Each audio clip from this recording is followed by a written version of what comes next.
Hey guys, welcome back to the channel. This is a story about what if Deku was a witch's familiar part 1. If you guys enjoy this what if and want to see part 2, comment down below. And let me know before I start. Please do support for more awesome content and leave a like. And don't forget to subscribe to my channel, and also share this video with your friends and check out the description in my playlist. The author of the story 𝗲𝗵𝗃_𝗵𝗃 from 𝗲𝗵𝗃. So let's start the video.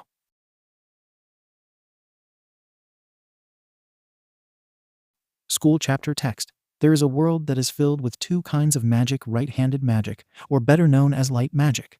Then there is left-handed magic known as dark magic.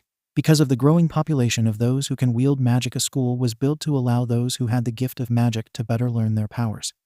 To learn their speciality of magic and better control such a thing. Yet in the world, just like there is good people, there are bad people, those who abuse their magical abilities to do harm to others, who are unable to use magic, better known as magicless. Those who can use magic, some are either just gifted with such an ability to use magic, others were born with it due to their bloodline. How, you may ask? There is families who had once been with either demons or angels, both of which are able to use magic, but unable to transform like their ancestors. Instead, they are only able to use their magic to help the innocent, or to use magic to hurt the innocent. The world, it should be a rather peaceful place, one would think, or at least as peaceful as one would expect it to be. There have been times where either demons would attack out of nowhere, humans who almost seem to be mad with power for no reason, just wanting to hurt those who needed to be destroyed. No one knows why, never finding out why humans, demons, or the odd angel would go mad and be driven insane to the point of attacking humans. No one ever learned what the cause of such a thing could have been, or what it still was, as these attacks have been going on for centuries, until a certain young woman and her familiar was able to learn the truth about the cause, as well as how the unexpected is to be expected. Running through the halls was a young woman wearing a long dress. The sides and back of the dress was a green that one could mistake for a jade in color, while a strip of pink that started from the collar of the dress, going down over her breasts, stomach, waist to the ground, her black slip-on shoes clicking on the hard floors as she ran, hoping to get to her next class. A class that she hated more than anything, but hated the idea of being late just as much. Once she arrived, she slammed the door open with her free hand as she looked around. Everyone had been chatting among themselves. She looked around and saw all of them wearing robes, and of course having creatures with them. All of them, or at least most of them, were animal-based demons, guardians, and so on. Yet soon all of their gazes fell upon the green-haired woman. As the door finally closed behind her, they all laughed while one called out, "Look, it's 𝗵𝗃. Why is she even in this class? She doesn't have a familiar." Yup, that was right, young 𝗵𝗃. Inko, a young woman, didn't have a familiar of her own. Why? Not a single one wanted to be around her, most likely because of her angel blood that she got from her mother's side of the family. Reaching up, she tucked a lock of her long green hair behind her ear, trying to tune out the students as she went to get to her seat, only for someone to stick their foot out and trip her. Inko yelped out in shock as she fell onto the stairs, thankful that she wasn't hurt. But doesn't mean that it hadn't hurt her feelings. She had been at this school for a month already, and she had no familiar because no matter how hard she tried, no demon would go near her, not even some of the other creatures that were told in myths and legends all witches or wizards during their first year would gain a familiar. But for some reason there wasn't one for her. It had made Inko to become an outcast, made her wonder if she would ever get one. Yet at the same time, it made her think that maybe she was meant to be a witch that never got a familiar in the world. But a small part of her still wanted one, a companion to watch her back during battles, or even if it was just to keep an eye on her company while the couple friends she had were out and about on their own, living their own lives. Just someone that could keep her company, even if it was just a little bit. She wanted someone that she could confide in when it couldn't be her friends. But the way it was right now, she doubted that it would ever come to be. Pushing herself up, Inko went to make her way to her seat until she had nearly fallen again. Yet she didn't feel the stairs upon impact this time. Blinking in confusion, she saw that she had arms around her, causing her to crane her head to the one that held her in their arms. "𝗧𝗵𝗃," Inko said in shock. Standing there was indeed her friend 𝗧𝗵𝗃. A tall man just a few feet taller than her, his long black hair shaggy, as it was mostly hung in his face, hiding his exhausted-looking dark eyes. He wore a long black cloak that hid most of his body from view. But that was how he liked it. Though there was something different about 𝗧𝗵𝗃. He moved quickly, yes, but that was still far faster than he should have been, more so since she hadn't seen him in class. A cat-like grin grew on 𝗧𝗵𝗃's face, only to giggle. "Usagi?" Inko asked, assuming that it was indeed the one that she was thinking about. "Caught me," said 𝗧𝗵𝗃 before getting up onto her feet, and a puff of smoke appeared around the 𝗧𝗵𝗃 look-alike before a small black cat took its place, jumping up onto Inko's shoulder. The cat looked up at her with bright silvery blue eyes as she said, "𝗧𝗵𝗃 is waiting for you in your usual seat, Inko," she said with a giggle, nuzzling the green-haired woman's cheek. Thanks 𝗬𝗧𝗏 for the save, Inko said, with a smile, petting the cat before making her way up to the top step. About time. You showed up, a tired voice called out, causing Inko to look over. And there was 𝗬𝗪𝗏, the real 𝗬𝗪𝗏, her best friend since she came to this school. He looked up at her before making a gesture with his hand to get her to sit down and sit with him. Once she did, he grabbed a hold of her and turned the green-haired young woman in her seat, making her face him. Why do you let them torment you, Inko asked 𝗬𝗪𝗏 as he checked her over for any kind of injuries. There isn't much I can do, even if the teachers do tell them to stop, it won't do anything. I just find it rather childish for them to abuse me like this, Inko said with a soft sigh. It was rather difficult and rather annoying that people would stoop this low in the first place. Sure, she didn't have powerful magic right now, only knowing simple stuff for the time being, but to torment her just because she had no familiar, that was just a new low, more so since all of them were young adults just nearing their 20s by this point. If you would just pick a familiar, Inko, none of this would happen, 𝗬𝗪𝗏 mumbled as he tended to a small cut on her face.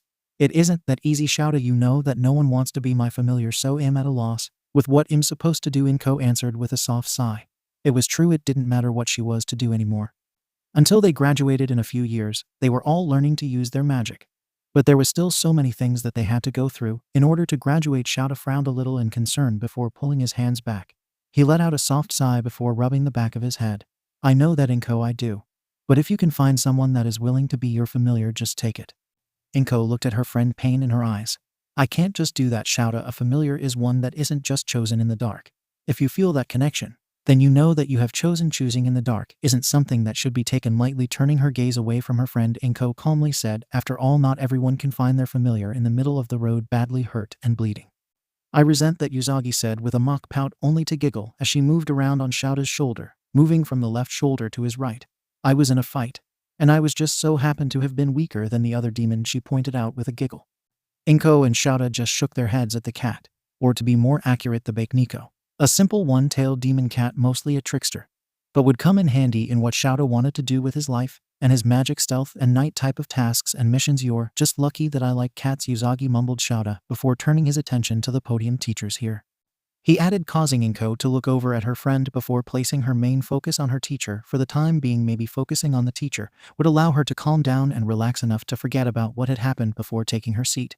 It made her think, why did she pick this class, a class about the types of demons and the like that could be your familiar, and the classes that they themselves belonged to? Inko sighed softly as she sat on a bench outside. Classes seemed to have happened in a blur, and it made her wonder what more there could be about this place. What more was there for her to learn right now anyway?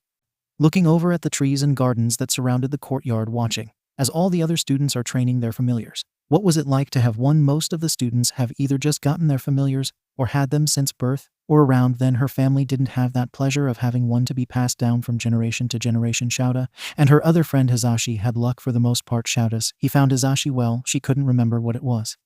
She'll have to ask him later on. Sighing softly, the young woman reached for her little lunch bag and pulled out a sandwich before nibbling on it. It made her wonder what she could do right now. What should she do in order to get a familiar? Sure, she knew that she couldn't force it. But how would she know that she had found hers, not to mention if it would ever happen for her? Maybe she should just go back to her previous thoughts, that she would never get a familiar, that she would be the only witch in the world to never have one. Letting out a soft sigh, the young woman curled up on her seat as she tried to think on what she should do with her free time right now. Maybe she could practice some of the spells that she has been struggling with. Looking down at the ground, she tilted her head a little as she saw a simple stone that was resting on the ground. Maybe that was something that she could use to practice her magic on. Reaching out with her right hand, Inko's hand glowed a soft pink as the aura surrounded both her hand as well as the stone that rested on the ground. It seemed that it would shuffle on the ground, though not enough to float yet. Frowning, Inko clenched her hand into a tight fist as she tried to put a little more of her strength into her magic, all of her focus in the hopes that it would rise up just to leave the ground at the very least. Breathing deeply, the young woman wanted to groan, a little unsure as to what would happen. It just seemed that her magic still was far away from being strong enough to even do a simple task. Soon the stone started to lift just the tiniest bit off of the ground, making her let out a small yes at the little victory, though before she could try to lift it higher, her focus left as well as her hold on the stone.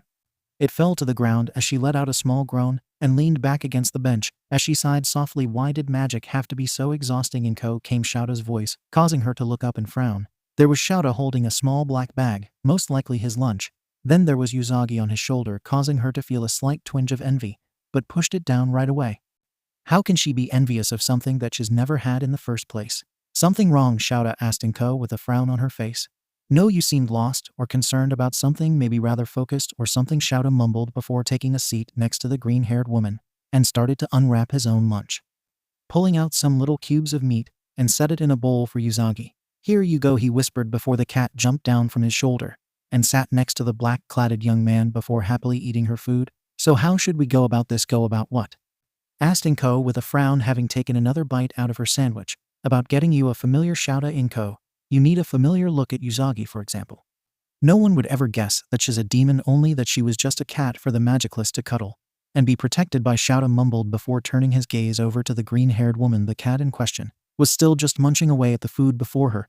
I just worry about you. If you had a familiar, then they would finally leave you alone and have someone to protect you should you need to be. 𝗬𝗪, I don't need a familiar. Yeah, I'd love to have one. But like I've said, not a single demon wants me. The problem isn't with my choice. It's me. They don't like me, they hate me. She let out a soft sigh before shrinking a little on her seat before looking at the ground. It makes me think that maybe I'm just not good enough for the demons here. Turning her gaze over toward her friend, the young woman couldn't help but let out a sad sigh. It's just that I just feel like I'm not lovable.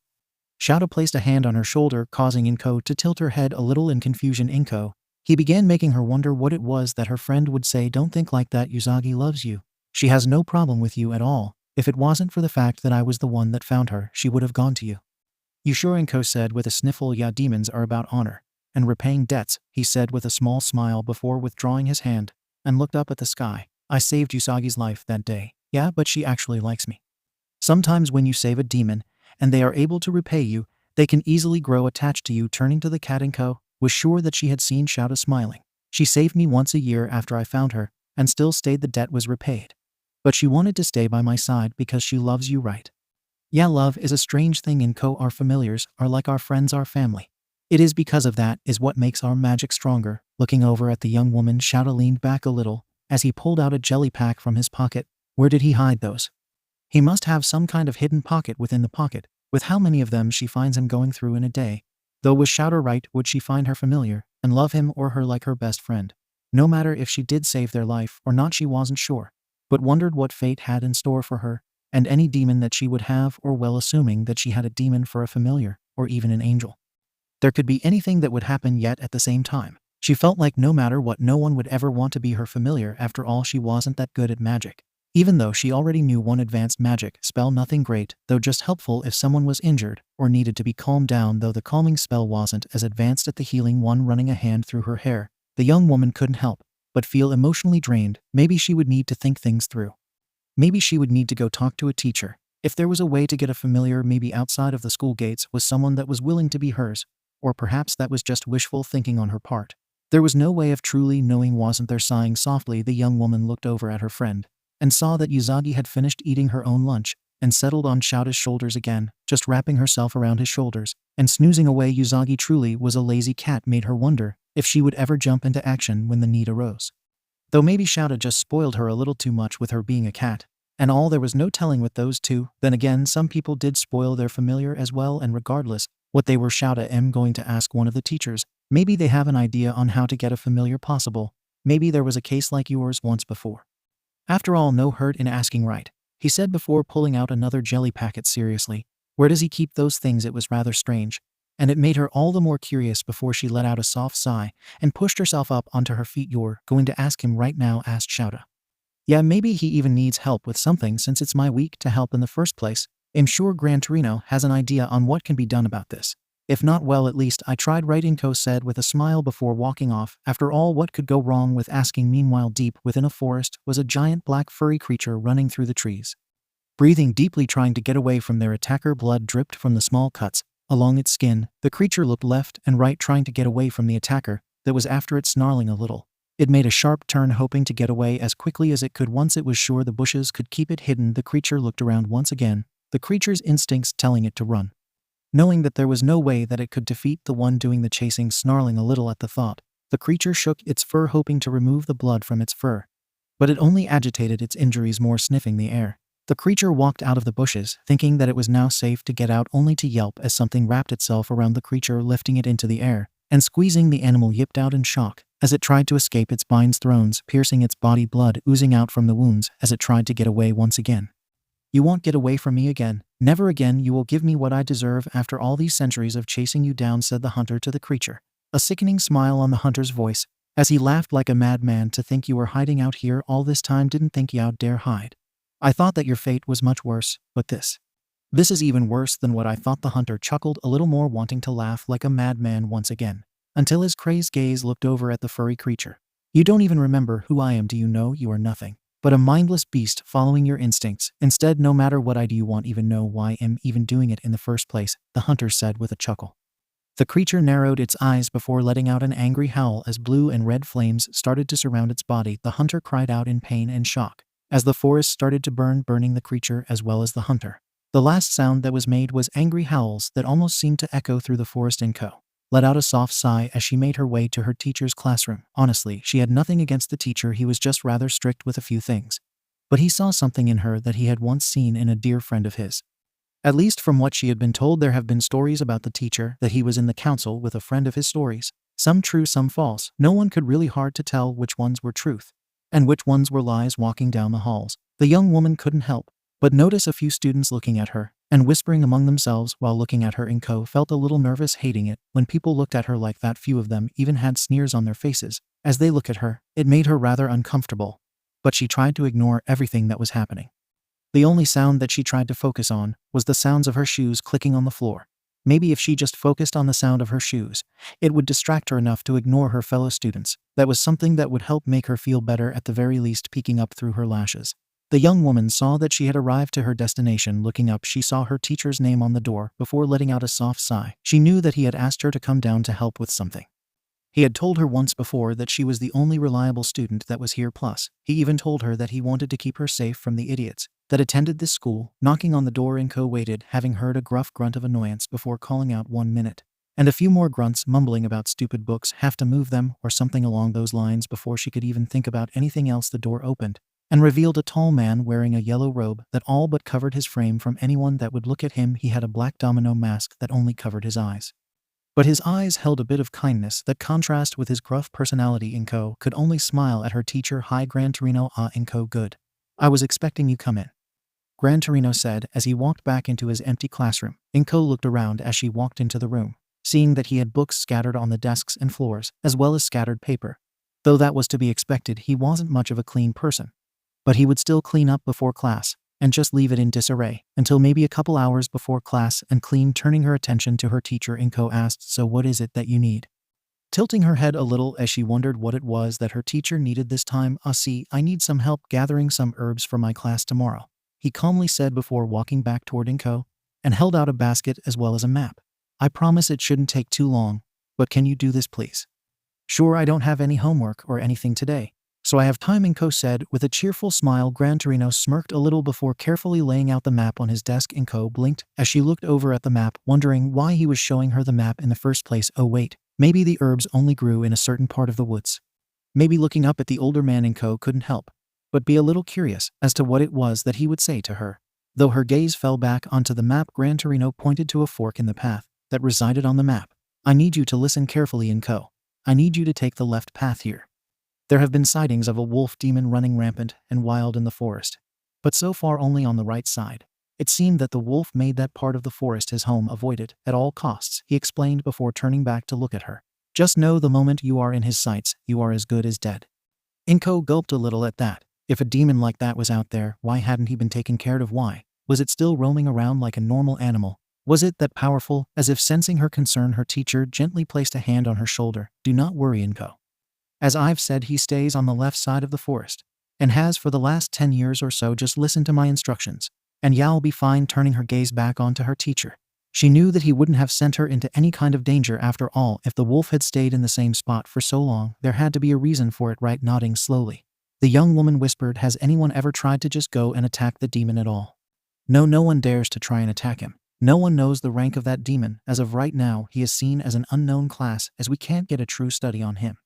But we figure he is rather old for the most part. Even some of the other familiars know about him and never dare to cross his path," 𝗲𝗏𝗏 explained before rolling up the map and handed it to her. Giving her a calm stare, he calmly said, "But should you be in danger, just say the enchantment that would teleport you out of the forest." Oh right, one of the spells that she was still struggling with. How was she to use it in the face of danger? though should it come down to it. Here he reached into his pocket and pulled out a piece of paper with what looked like some kind of circle with 2 triangles intertwining with each other and stars lining the edges as well as resting in the center of the circle. This will call me the moment you feel like you are in danger, or at least when you call upon my name. So I have to call Gran. No, Gran Torino. Let out a small laugh. Sorry. It only works on my real name. I'll have to call out 𝗬𝗂𝗍𝗂. Of course he tells his students an alias, and this only works on his real name Inko. Let out a mental sigh before nodding her head. Maybe everything would be alright after all. What were the odds of anything terrible happening in the long run of this? If she had anything to say about this forest, Inko had to say that it was rather creepy. Looking around the trees for the most part made her think of some kind of nightmare from a horror movie. She frowned a little as she noticed the black trees. Some of them had crimson leaves, while others had no leaves. You could barely even see any sunlight in the forest. Only slivers of light would come through the branches and leaves, at least giving anyone any kind of indication of light through the forest. Looking around, Inko didn't see any demons, or even any animals for that matter, that had confused her. But maybe they were sleeping. Perhaps the demons and animals here were nocturnal. Giving herself a mental shrug, the young woman pulled out the list of herbs. They were all residing in the forest. Here, smiling, the young woman looked around, knowing the herbs, and at least as well as some pictures next to the herbs. Should it have ever came down to not having been able to find any of them, humming gently to herself, the young woman would kneel down a couple times, picking up herbs and plants, as well as a few flowers that were on the list. The humming was mostly to calm herself down. While in this place, she would take quick glances around the surrounding area, wanting to make sure that no one was going to attack her. Even though she should be fine, after all, there hadn't been anyone here, more so when she hadn't seen a single demon or animal as of yet. Maybe everything was fine. Maybe she was overthinking everything, though at times like this, she wished that she had some music playing, as it would help her being distracted.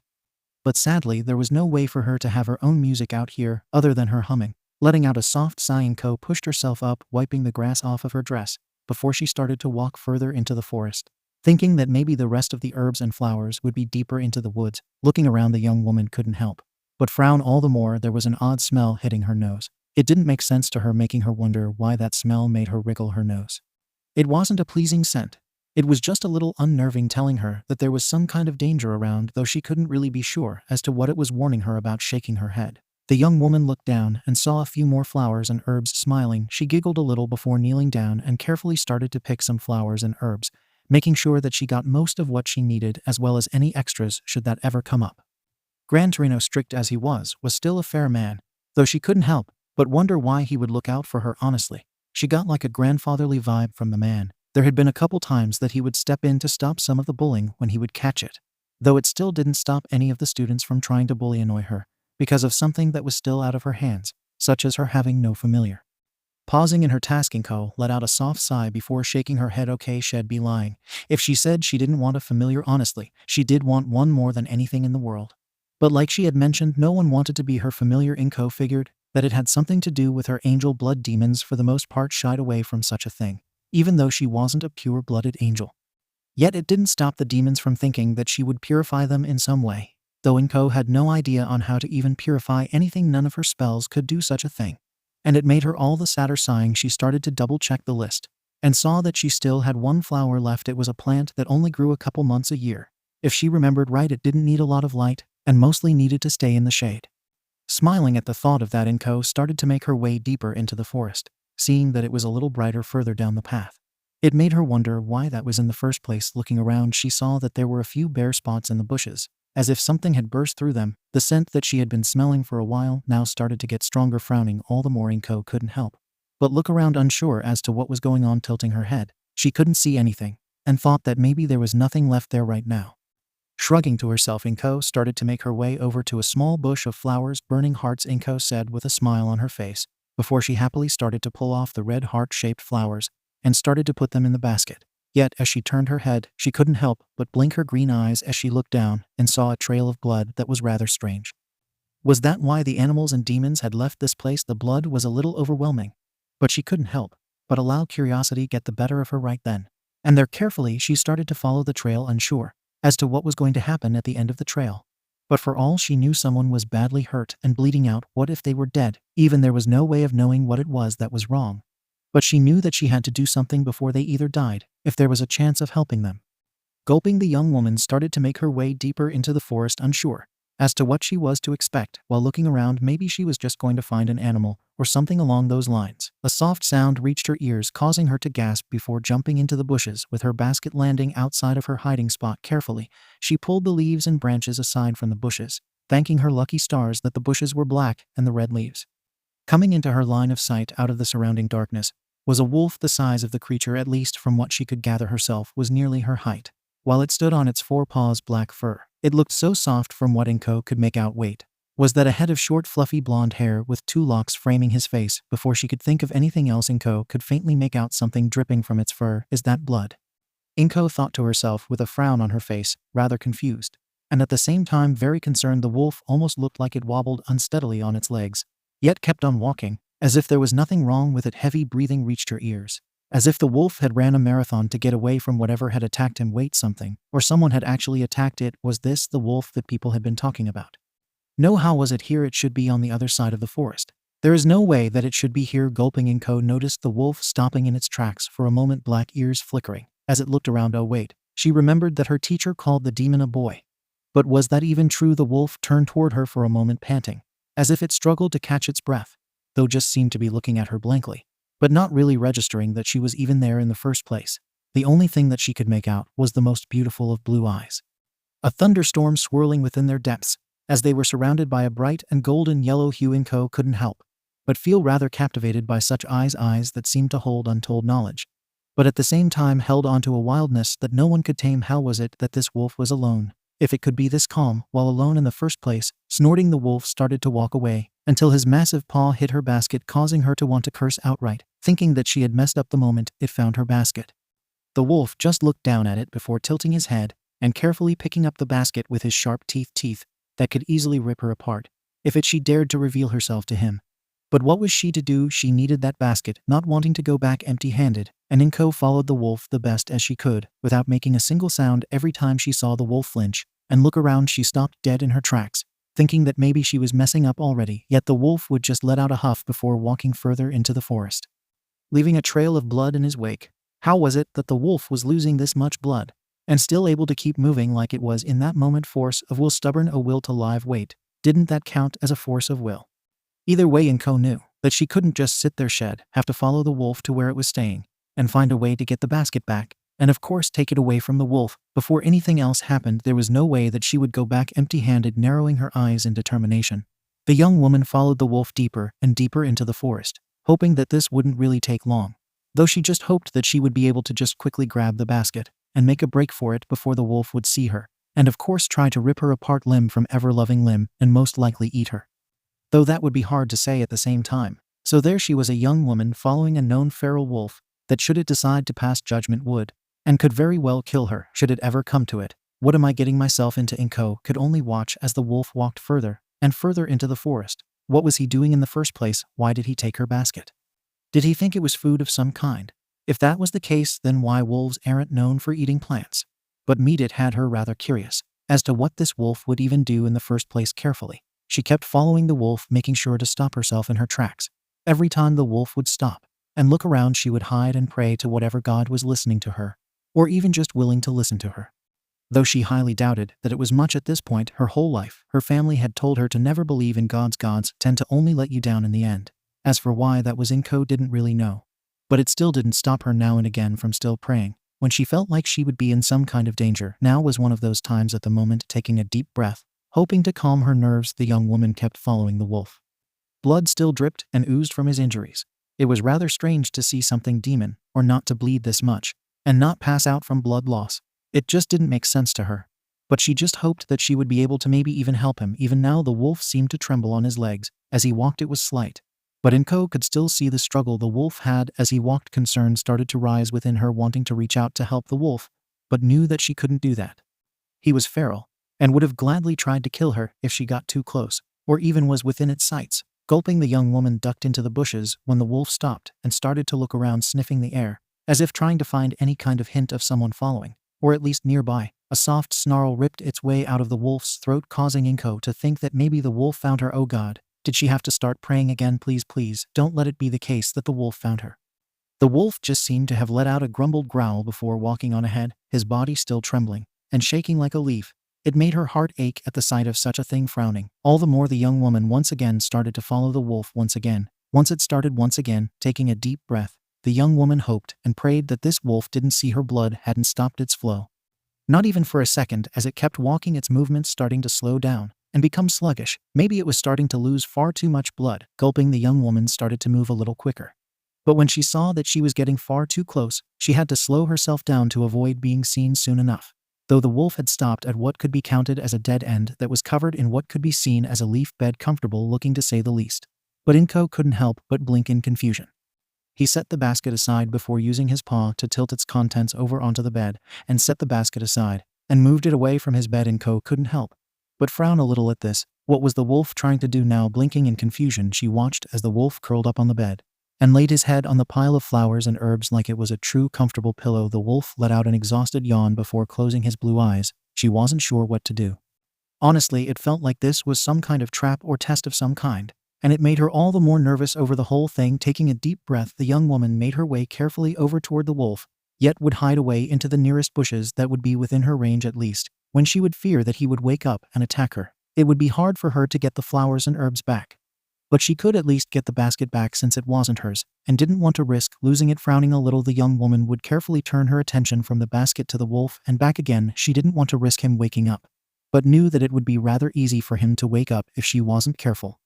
Though as she made her way to the basket, the young woman couldn't help but blink as she watched the wolf as he slept his blonde. Could she really call it hair, actually? Yeah, she will. It was rather fluffy, looking just like the black fur, even though it was coated in dirt and blood. 2 locks of his blonde hair covered his eyes, so that made it harder for her to tell if he was even awake or not. Careful to not even breathe too hard or quickly, Inko slowly tiptoed toward the wolf and slowly grabbed her basket and smiled happily. Grinning to herself, she turned her attention to the wolf and frowned a little. He looked like he was in a great deal of pain. The way his breathing was quick, heavy, almost as if he was trying to breathe through pain that was coursing through his body. Blood, now able to look closer, saw that it was not just oozing, but nearly gushing out of his wound. How was he still alive? Frowning, the young woman wanted to reach out, wanting to use her healing magic on him in order to make it easier for the wolf, so he could sleep easier, but feared that if she touched him that it would end up waking him up. There was no way that she could risk her life if she went to touch him. But then again, she also didn't feel right leaving him like this either. Turning her gaze over to the wolf once again, wanting to do something that she could do to help him, but again unsure as to what she could do. Her mind and her heart were at war with each other, her mind telling her to just take her basket and make a break for it, to just go back to the part of the forest that had everything that she would have to recollect and get back to the school, while her heart, on the other hand, was telling her to just try to heal the wolf and hope and pray that it wouldn't hurt her when it saw that she was indeed trying to heal him instead. Though at the same time, the young woman wasn't sure if it would even work out the way she had hoped in the first place. Letting out a soft sigh, the young woman so wanted to help the wolf, but at the same time wasn't sure what she should or could do at this point. It just seemed that everything that told her to run away, another told her to just heal him and try to get away from the wolf as quickly as possible. Her heart won the battle as she carefully started to check his injuries.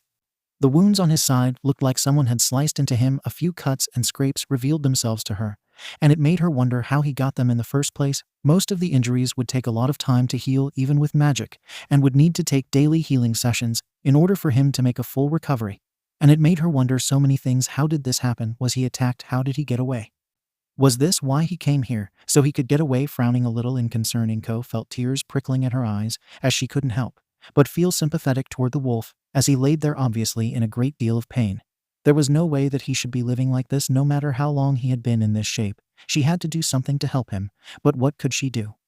At best case, she could at least stop the bleeding, but not the pain. Her healing magic was still far too weak to do such a thing in the long run. Yet before she could even think of anything, a growl started to emit from the wolf's chest, causing her to blink in confusion before slowly turning her gaze over to the wolf's sharp blue eyes narrowed as they bore holes into her green ones, seeming to try to burn holes into her very soul at the very thought of her touching him as well as her being near him. Inko felt the blood drain from her face as she saw that the wolf was snarling at her. How was it that he woke up? Wasn't he still asleep? Or was it that the wolf was a light sleeper? Oh no, Inko shouted before the wolf quickly shot up onto his feet, sending Inko to fall over onto the ground, and looked up in fear. The wolf slowly turned toward her and snarled, white teeth stained in blood, mind you, and looked ready to attack. Well, let's just say that the green-haired woman knew what she had to do in that very moment. I have to run for my life, Inko thought with wide, terrified eyes before quickly pushing herself up onto her feet and started to make a break for it. The wolf let out a loud howl before the sound of quick and heavy footfalls rushed toward her. If there was one thing that Inko learned was that if you wanted to get away from animals, best way to do this was to zigzag, as it made it harder for you to get caught. Now it was a matter if it would work on demons, though, is another matter in the end. Not wanting to look back, Inko just listened carefully to her surroundings, listening to the way the wolf ran, the way he breathed, or when she would no longer hear him running, and had most likely jumped into the air in the hopes of catching her quickly. She made a sharp turn and ran more. If there was one thing that Inko knew for sure, it was that she wasn't much of a runner, but was still doing really well for herself right now, most likely from the adrenaline pumping through her right at the moment. Breathing deeply, Inko kept trying to run, kept trying to make a mad dash to get away from this place, wanting to get away in order for her own survival, but wasn't sure on how she would be able to get away. It almost seemed as if there was something against her telling her that she would have no means of escape. Tears streamed down her cheeks as she tried to make a mad dash. Even her lungs burned, as well as her eyes, from the freshly falling tears. Tightly shutting her eyes, the young woman found herself rather trapped, trying to get herself to run around the tree. But the black bark was surrounded by rather thick vines and branches by the bushes. Quickly, she turned herself around and saw the wolf slowly stalking toward her. Eyes narrowed, almost glowing in the darkness of the forest, back pressing against the tree. The young woman felt her life flashing before her eyes as she just stared with nothing but blinding fear within her green eyes. Tightly shutting her eyes, unsure as to what she could do anymore, maybe pray, yet that may help her, though at the same time she highly doubted it anymore. Breathing deeply, she mumbled some kind of prayer under her breath, unsure as to what more she could do anymore. Yet before anything more could even happen, there was a loud whine before a thump. Opening her eyes, the young woman blinked her teary vision as she saw that the wolf's injuries had grown worse and bleeding far too much. His eyes closed, his breath coming in and out rather raspy, as if it was a strain on him to even catch his breath anymore. Without thinking, the young woman rushed forward and checked his injuries over the wolf, let out a soft snarl as he looked over at her. The young woman flinched a little, but tried to ignore it using some of her magic, hoping it would help the wolf calm himself down enough so she could see what she could do. The running around the wolf had indeed caused his injuries to become so much worse. If nothing was done, he could die within hours or days. Frowning, she whispered, "Just hold still, okay?" She tried to be gentle with her words, hoping that would be enough to calm the wolf down. The wolf just laid there, but he was at least still breathing. Taking a deep breath, the young woman was at least thankful that he was relaxing enough for her to do something to help him. Though he was rather large, and she would have no way to get him to her school for help of any kind, if anything she could at least heal him a little bit, so that would at least help him, even if it was very little. Looking back to the wolf, she whispered, "Don't worry, it'll help you, just relax, okay?" The wolf seemed to have just looked up at her with a hint of confusion. It made Inko wonder if he could understand her, though at the same time didn't take any chances in waiting for this.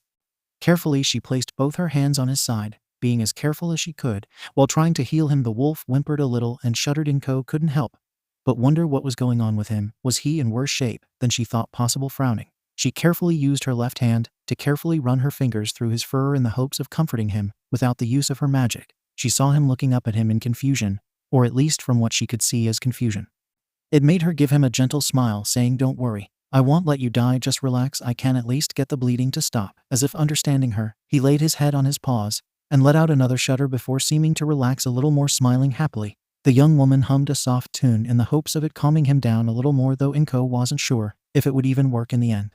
The only thing that she had to focus was healing him to the best of her abilities. Slowly, she turned her gaze now and again to the wolf, wondering if he was even paying attention to her, or what she was doing in the first place. His breathing seeming to get better, though was still a little raspy sounding at the least. Frowning all the more in concern, the young woman tried to use more of her magic in the hopes of healing the more severe injuries. The wolf shuddered a little and whined before Inko stopped a little and calmly and gently let out a gentle shhh in the hopes of the sound calming him down. He let out one last shudder before being able to relax once more. The moment he started to calm down, the young woman pulled her hand away from the wolf and saw that the wolf was still in a good deal of pain from the way he would shiver and shudder from the pain. Kneeling next to him, Inko whispered, "I won't leave you, I'm going to summon my teacher," though she wished that she had done so earlier. Then again wasn't sure if she would have been able to, while she was running for her life at the time, since, well, there was no way of knowing how her teacher was even coming to her in the long run. Pulling out the summoning circle that her teacher gave her, Inko calmly said, "I summon you, Gran Torino." Inko frowned a little when nothing was happening. "Oh right, I summon you, 𝗧𝗵𝗃𝗁." Inko tried, and it glowed brightly, nearly blinding the young woman before dropping the paper, and used her arms in order to shield her eyes. "What kind of trouble did you get into this time, Inko?" came a voice, causing Inko to lower her arms, and blinked before looking up at the slightly angry expression of her teacher, Gran Torino. Is that the wolf, the demon that everyone knows about, the one I told you to avoid at all? He's hurt." Inko shouted, causing her teacher to blink in confusion. Blinking her green, now teary eyes, she started to explain. I took the path you told me to take. He was here. He took the basket while I hid. And I followed him, Inko 𝗬𝗏𝗄𝗏 said, while crossing his arms. Obviously, he wasn't happy with her. That she had followed a known dangerous demon that could have easily tried to kill her ripped her apart. And moreover, what could have happened should she have been killed off? And no one would have known because she was the only one out there. The young woman couldn't help but let out a soft sigh before looking back to the wolf, gently petting the wolf once again. I know. But he was so badly hurt that he collapsed. I healed him to the best of my abilities. But I can't just leave him like this. He needed help. We need to take him back to the school, or he could die. Inko nearly cried, feeling like she had to help him. The wolf didn't seem bad, just untrained, so to speak. Or at least hadn't known any kind of kindness in his entire life. And maybe this was what he needed to know, any kind of compassion and kindness towards him that would help him heal in more than just physically. Though at the same time there was no way of knowing what was to happen. Taking a deep breath, the young woman was about to say more until her teacher raised his hand to silence her. Honestly, she didn't know what was to say next at the moment, but knew that she had to do something. But at the same time, she couldn't deny anything. Inko, he began, causing her to flinch. Sometimes you are far too kind for your own good. All right, well, take him to the school, but he will be your responsibility. Of course, Inko said with a bright and cheerful smile, unsure as to what would really happen, but knew that at least he would get some kind of help. Turning her attention to the wolf, the young woman gave him a gentle pat as she said, here, that will be able to help you. The wolf wagged his tail weakly, and it only made Inko smile all the more. At least that would be a good step in the right direction, in the hopes of being able to get him on the right track. Though what also confused her was how he got in this shape in the first place. So many things had happened in such a short time. But maybe she'd find out what had happened after the trip back to the school. Inko had noticed the students looking at her 𝗬𝗏𝗄𝗏, and the wolf that they had started to bring back. It had taken a lot of her teacher's wind magic to try and carry the wolf over to the school. Some of the other teachers even looked in on what had happened, or what 𝗬𝗏𝗄𝗏 was carrying. Inko couldn't help but stay a little closer to her teacher and the wolf that she was with, hoping that they would shield her from anything that would come her way. Though really she wasn't sure what they were talking. Taking a deep breath, the young woman managed to see a few students coming over wanting to pet the wolf, or even see if he would want to be one of their familiars. The wolf snarled at the students that would dare come to them.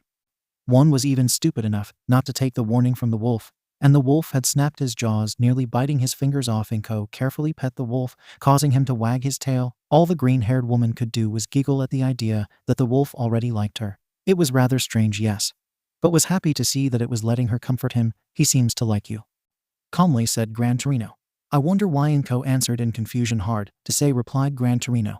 As they kept on walking, the wolf seemed rather relaxed and content as he floated on the controlled wind. What was the wolf thinking now? Was he thinking that he was some kind of pet, a hostage, or just a patient that she was willing to get help for him? Honestly, she hoped that it was the last one. For a brief moment, she saw 𝗬𝗪 poking his head out of one of the classrooms that he uses for when he is either studying or sleeping, or both. Inko, he said in shock and confusion before walking out of the room, and started to walk beside her. What's going on here? He asked. Long story. I don't really know if I can explain right now, but I will later or tomorrow, okay? She said with a small frown on her face.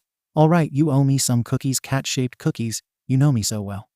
He mumbled with a small smile before starting to walk away. The wolf let out a soft whine, causing Inko to look over and saw that the bleeding had started up again from his injuries, most likely from the movement he had done in order to get the students to back off carefully.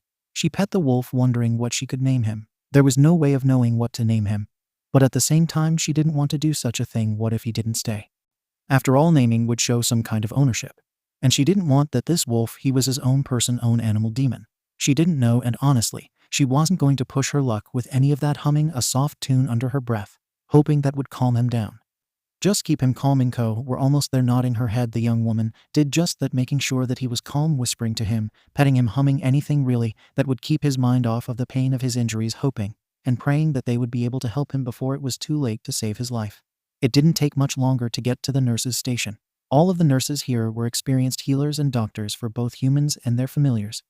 Hey, recovery girl, can you help this wolf here? Called 𝗬𝗏𝗄𝗏 as he hoped and prayed that the woman was here. Yes, yes, hold on, coming old remember, called out a woman's voice, causing them to look over at the curtain as it was pulled aside. So what seems to be the problem? Asked the older woman. She had long white hair, at least from what Inko could tell, as it was pulled back in a bun. Her eyes squinted, so she couldn't make out the eye color.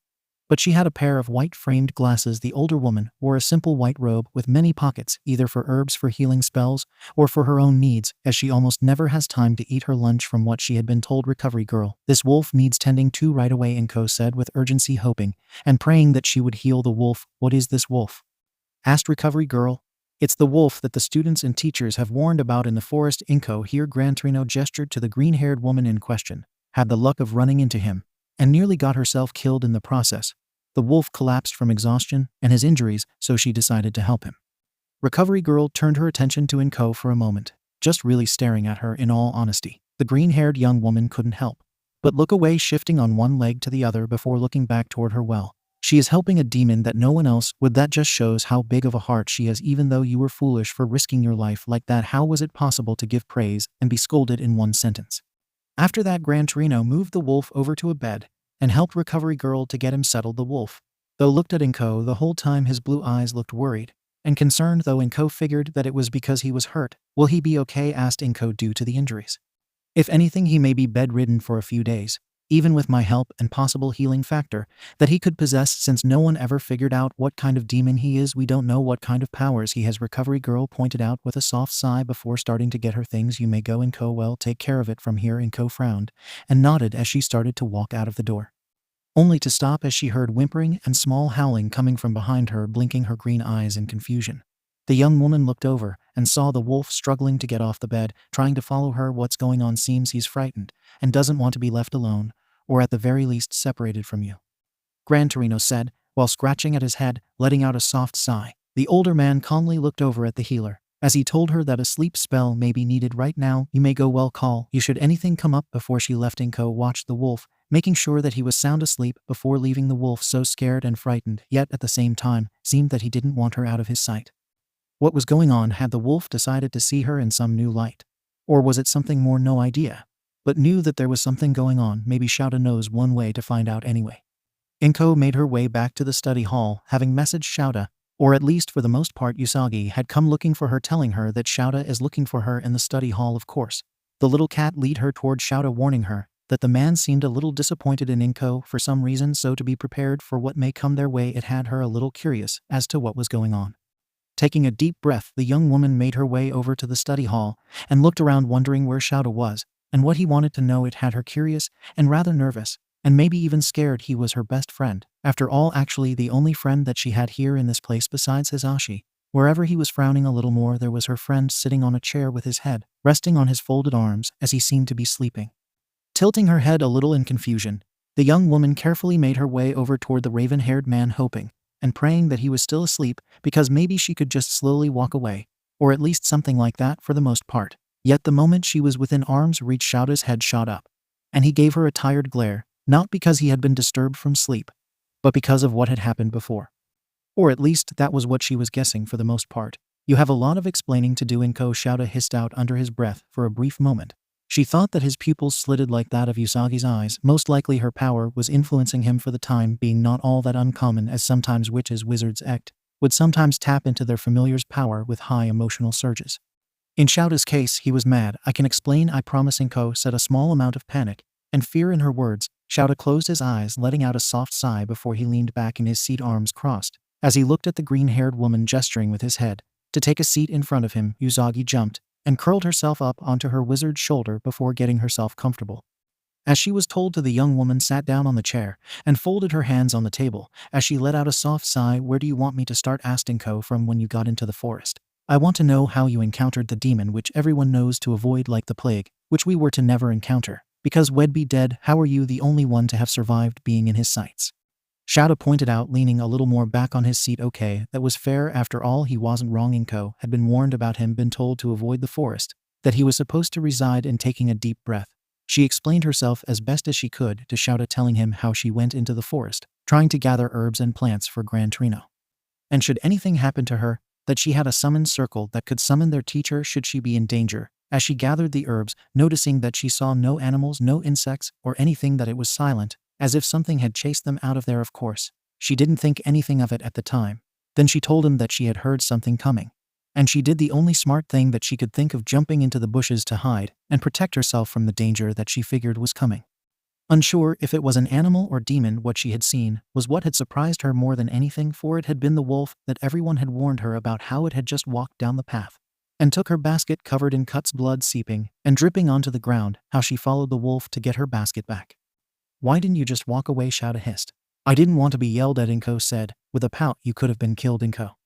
𝗧𝗵𝗲 pointed out, "I know that, and I'm sorry. Can I keep going with the story?" sighed Inko. 𝗧𝗵𝗲 sighed and nodded his head, clearly annoyed that his friend had done something so risky and dangerous, all for a basket of flowers and herbs. Anyway, Inko went back on with her tale, telling 𝗧𝗵𝗲 that she had followed the wolf hiding when she needed to, checking over the wolf's injuries the best that she could from the distance, and what it had gone through to endure such injuries. No idea as to what had happened. And once she found the wolf's, so to say, bed, she had saw that he had used the flowers as a pillow, dumping the basket over before he fell asleep. Once she had made sure that he was asleep, she grabbed her basket and inspected the wolf, seeing all of his injuries, wondering how it was even alive, only for it to wake up and attack her, doing what she could to stay alive. Inko dodged all of the attacks, only for it to collapse on the ground. Inko tried to comfort the wolf as she summoned their teacher, and after that they started to bring the demon here in order to get it help.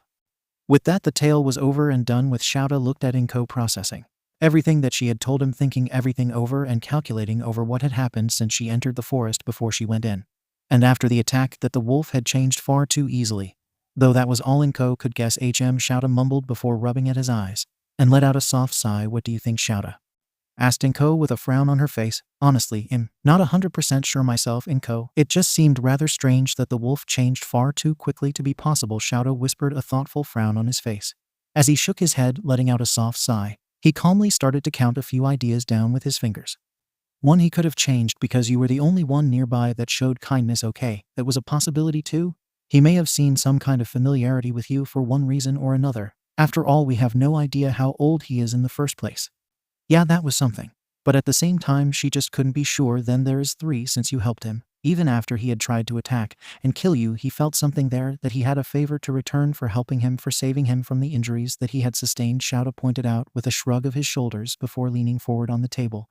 "But one thing is for sure. From what I have seen with you bringing the demon, the wolf, into the school with Gran Torino, you seem to be able to calm him, to console him, while others just seem to anger him or set him off for the most part.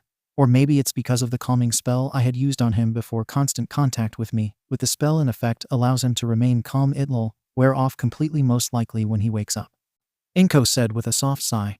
"I don't know, Inko. From what I could see, I think he does feel a little attached. But time will tell for the time being," 𝗧𝗵𝗲 said with a soft sigh. Inko ran a hand through her long green hair, unsure as to what she was to do now. Once the wolf had healed, he would most likely go back to the forest to live his days. Or maybe he would be attacked again. Hard to say, though. She just hoped and prayed that he would allow them to heal him before letting him go. 𝗧𝗵𝗲 cleared his thought, suddenly causing the green-haired woman to stare at him in confusion. "You know, Inko, maybe this demon is meant to be your familiar," the raven-haired man suggested, causing the green-haired woman want to protest, until he held his hand up to silence her. "Hear me out, Inko. You still don't have one, and I had seen the other students try to get close to him, and he snapped at them when not hearing his warnings. Though you are able to get close to him, so I don't think your spell is the only thing in effect here." He had a point there. The spell should have kept him from attacking anyone while under its influence, even before she would strengthen the spell once again by touch. So what did this mean in the first place? Leaning back in her seat, the young woman tried to think everything over. The way the wolf whimpered as she left the room, how they had to get him to fall asleep in order to get started on tending to his injuries. No one else was allowed to see him, of course, because most likely they would only bother him. Though was it that simple? Okay, maybe simple was the wrong choice to use, as he did try to attack her, turning her gaze back at her friend. Inko wondered what was to happen, or if he was even right about this. Was this demon meant to be her familiar? "Are you so sure?" asked Inko with confusion. "It could be possible, but again, that is up to the demon," 𝗧𝗵𝗲 said with a shrug. That was a point. There was no way to force a bond with a familiar, and they had their own thoughts and feelings, of course. To force it upon them, it wouldn't make a strong bond, and therefore it would shatter within moments of a fight, so to speak. Taking a deep breath, the young woman calmly said, "I don't know if I'll even go for it, 𝗧𝗵𝗲. After all, he is a powerful demon, the most known powerful demon, even if he was in the unknown class of demons. Inko, at least try. Ask him if he wants to be your familiar," 𝗧𝗵𝗲 calmly said with a soft sigh. As he ran a hand through his bangs, Inko shook her head. Not that she was disagreeing with her friend. No, it was just that she wasn't sure what she could think. Sure, it would be nice to be the only known witch to not need a familiar. But for her of all people to have a powerful familiar as her first choice, That would be something that would get the others to stop teasing her so much. How would I be able to talk to him? Asked Inko, pointing out that she had yet to hear the wolf speak. Ah, that is simple. Really, sometimes familiars are able to communicate with their masters in order to talk. Should they be unable to talk, for example Usagi, it should be fine either way. Familiars can sometimes chat with their masters through telepathy. It isn't common. But it is at least a way to get him to talk to you, maybe even learn his name. Unless he doesn't have one. Inko didn't really like the idea of being someone's master-mistress. It just didn't seem right to her. They had their own lives, and the like, they had their own feelings, and of course. But it made her wonder if the wolf was anything like that. It made her concerned if the wolf even had his own thoughts, maybe some small amounts of feelings, but wasn't sure about that since she had yet to see him in any kind of mood other than aggressive, docile, calm, and dare she say whiny ill. Think about it. But I can't make promises because don't forget there is a chance that he won't want to be my familiar, Inko said with a soft sigh before starting to make her way out of study hall toward her own room, wanting to just fall asleep and hopefully be able to just relax and pretend that this didn't happen, though she knew that wasn't the case, knowing that the wolf still had some healing to do and that she still wanted to help him get back onto his paws. Inko sighed softly as she rolled herself out of bed, her dreams filled with nothing but concern over the wolf in the healer's station. It made her wonder how he was attacked. If he was as powerful as he was, how could he have been as injured as he was? So many thoughts, yet no idea as to what it could have been. Running a hand through her tangled green locks, the young woman pushed herself onto her feet and made her way to her own personal shower. All the dorms had one to prevent any kind of attacks, with them all being young adults and wizards for that matter. There was no telling what could happen, for just like how there were good, there was also bad, so the teachers had decided to add personal showers, bathrooms in the dorm rooms for everyone to use. There was still public bathrooms for the students, of course, should they be in class, so they wouldn't have to go through the hassle of going back to their rooms. Turning on the shower, the young woman couldn't help but look herself over in the mirror, her eyes bright green, as always had some dark circles under them. How was it that she looked like she had gotten too little sleep at all when she slept the whole night away? It just didn't make any kind of sense to her. Though she just hoped that the wolf was doing better. Stripping herself down of her pajamas, Inko hoped into the shower she wouldn't have time to check on the wolf since she had missed her alarm clock.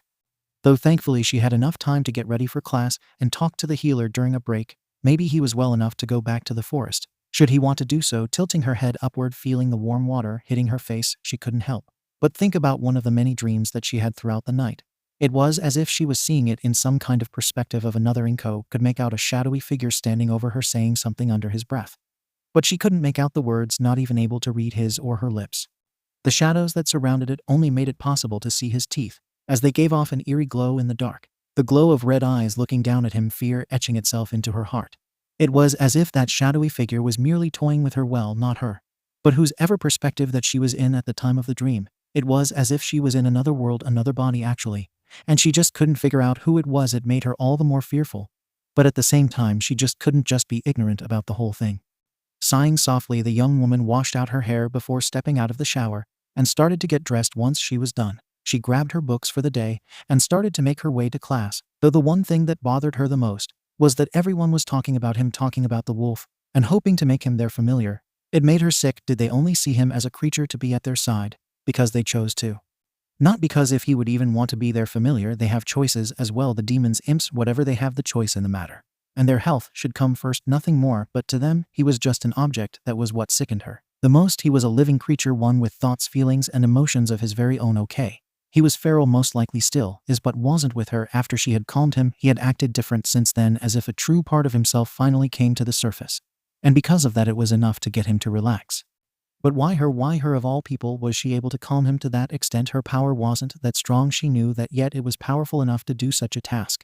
Letting out a soft sigh, Inko looked up and saw that she was near her classroom, but had a few more minutes or so for her to spare, so she stayed in the hall, unsure as to what she could do to face the students. Most likely they knew that she had been faced with the wolf, knowing that he had originally wanted to kill her, but was still able to survive because she calmed him.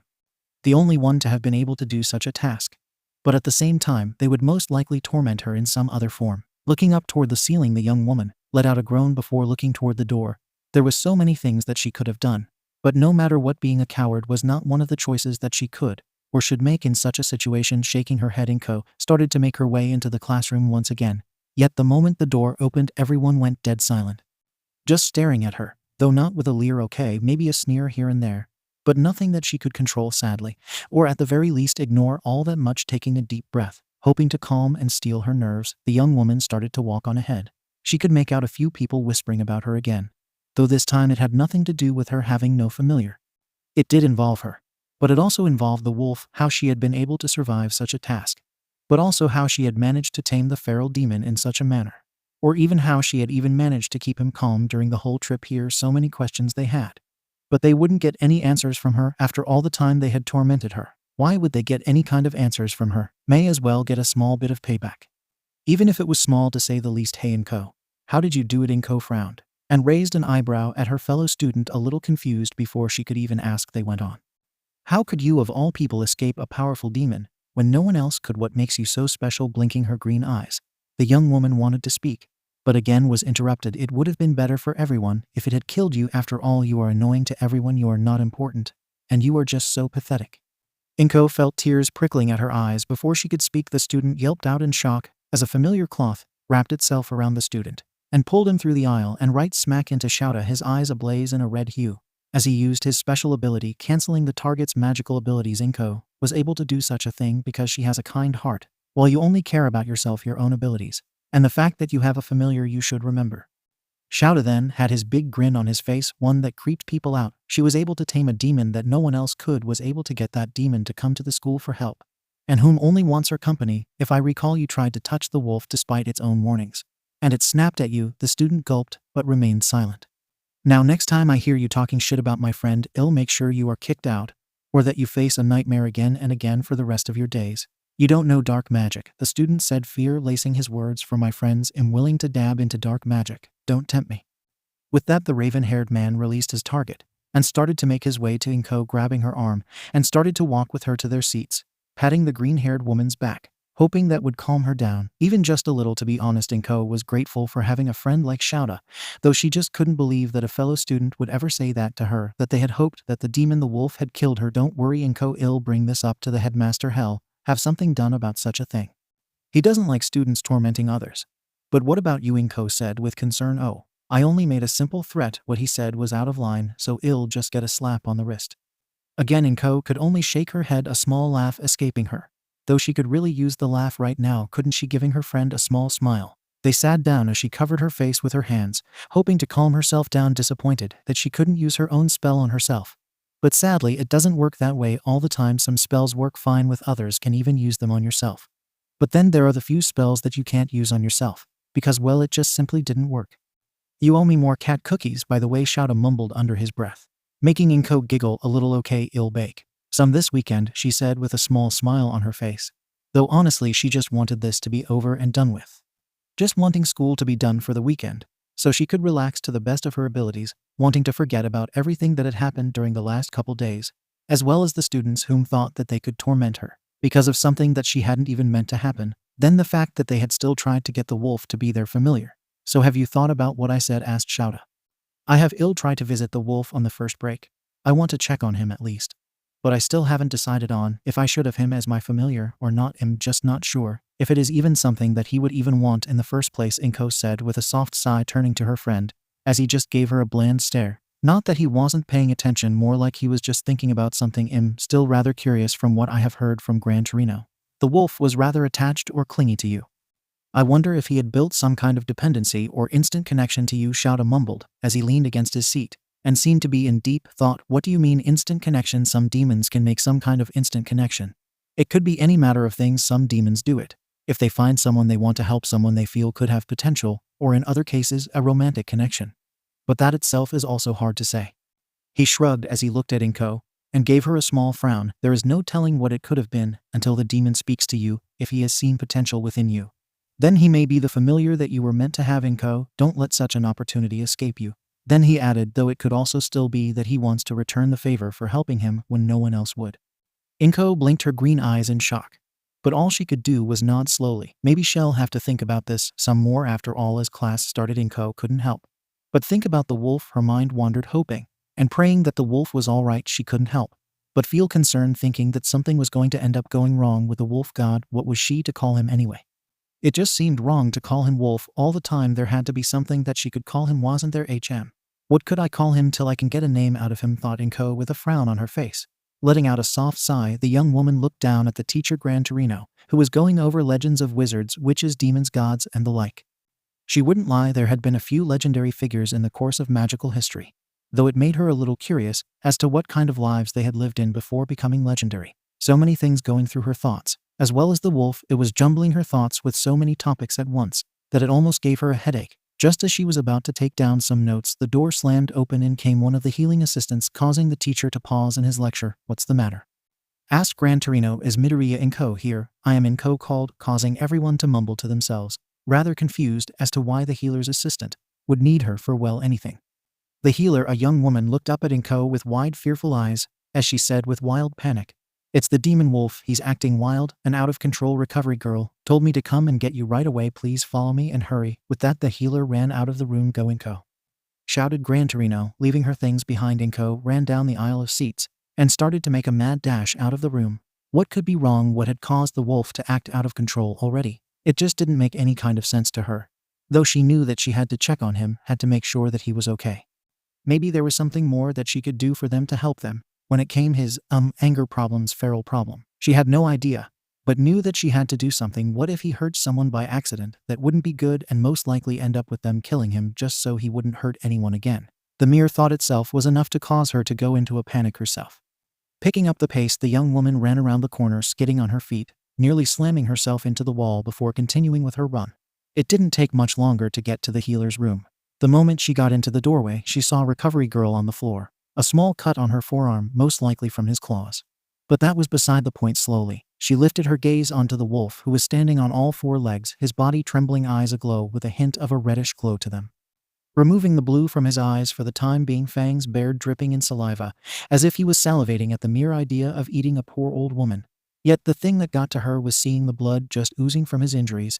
He must have reopened them during this struggle. She hadn't seen any kind of blood on the floor, so it must have just been recent. A soft growl reached her ears, causing her to act in the moment. "Stop it," shouted Inko before running into the room, and stood before the older woman, arms spread. As she gave him a serious look, it seemed that he hadn't been expecting that, as he let out a small snarl, but backed up a little, almost afraid. "You need to stop this. She was only trying to help you, not hurt you. Why would you want to attack someone that was only trying to help you?" Inko said, anger in her green eyes, yet they shined with unshed tears.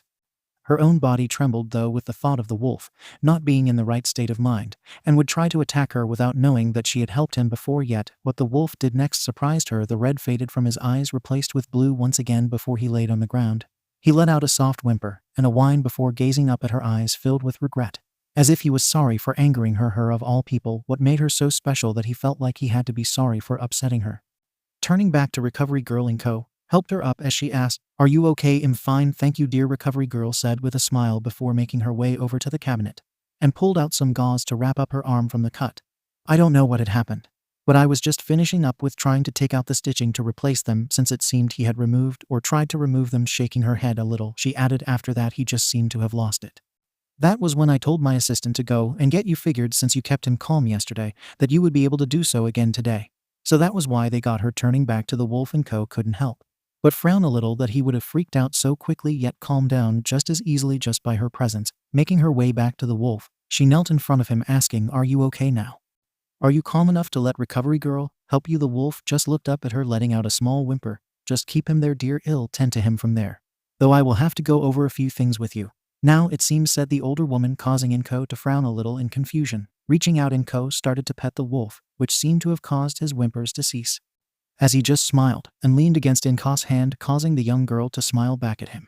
"Now, dearie, I should bring up that if he stays here, he can't go around attacking people." Inko sighed softly, knowing that much was a guarantee that he wouldn't be allowed here for long. After all, if he had attacked Recovery Girl, one of the sweetest women here, then what could be done for him? Feeling a little defeated, Inko had a feeling, though, that they would have to send him back, knowing that it wasn't safe for him to stay here, not for the students, teachers, or himself, for that matter. For all they know, he could go and attack anyone in a mere thought. Before she could voice her defeat about him staying for more professional help, she was stopped.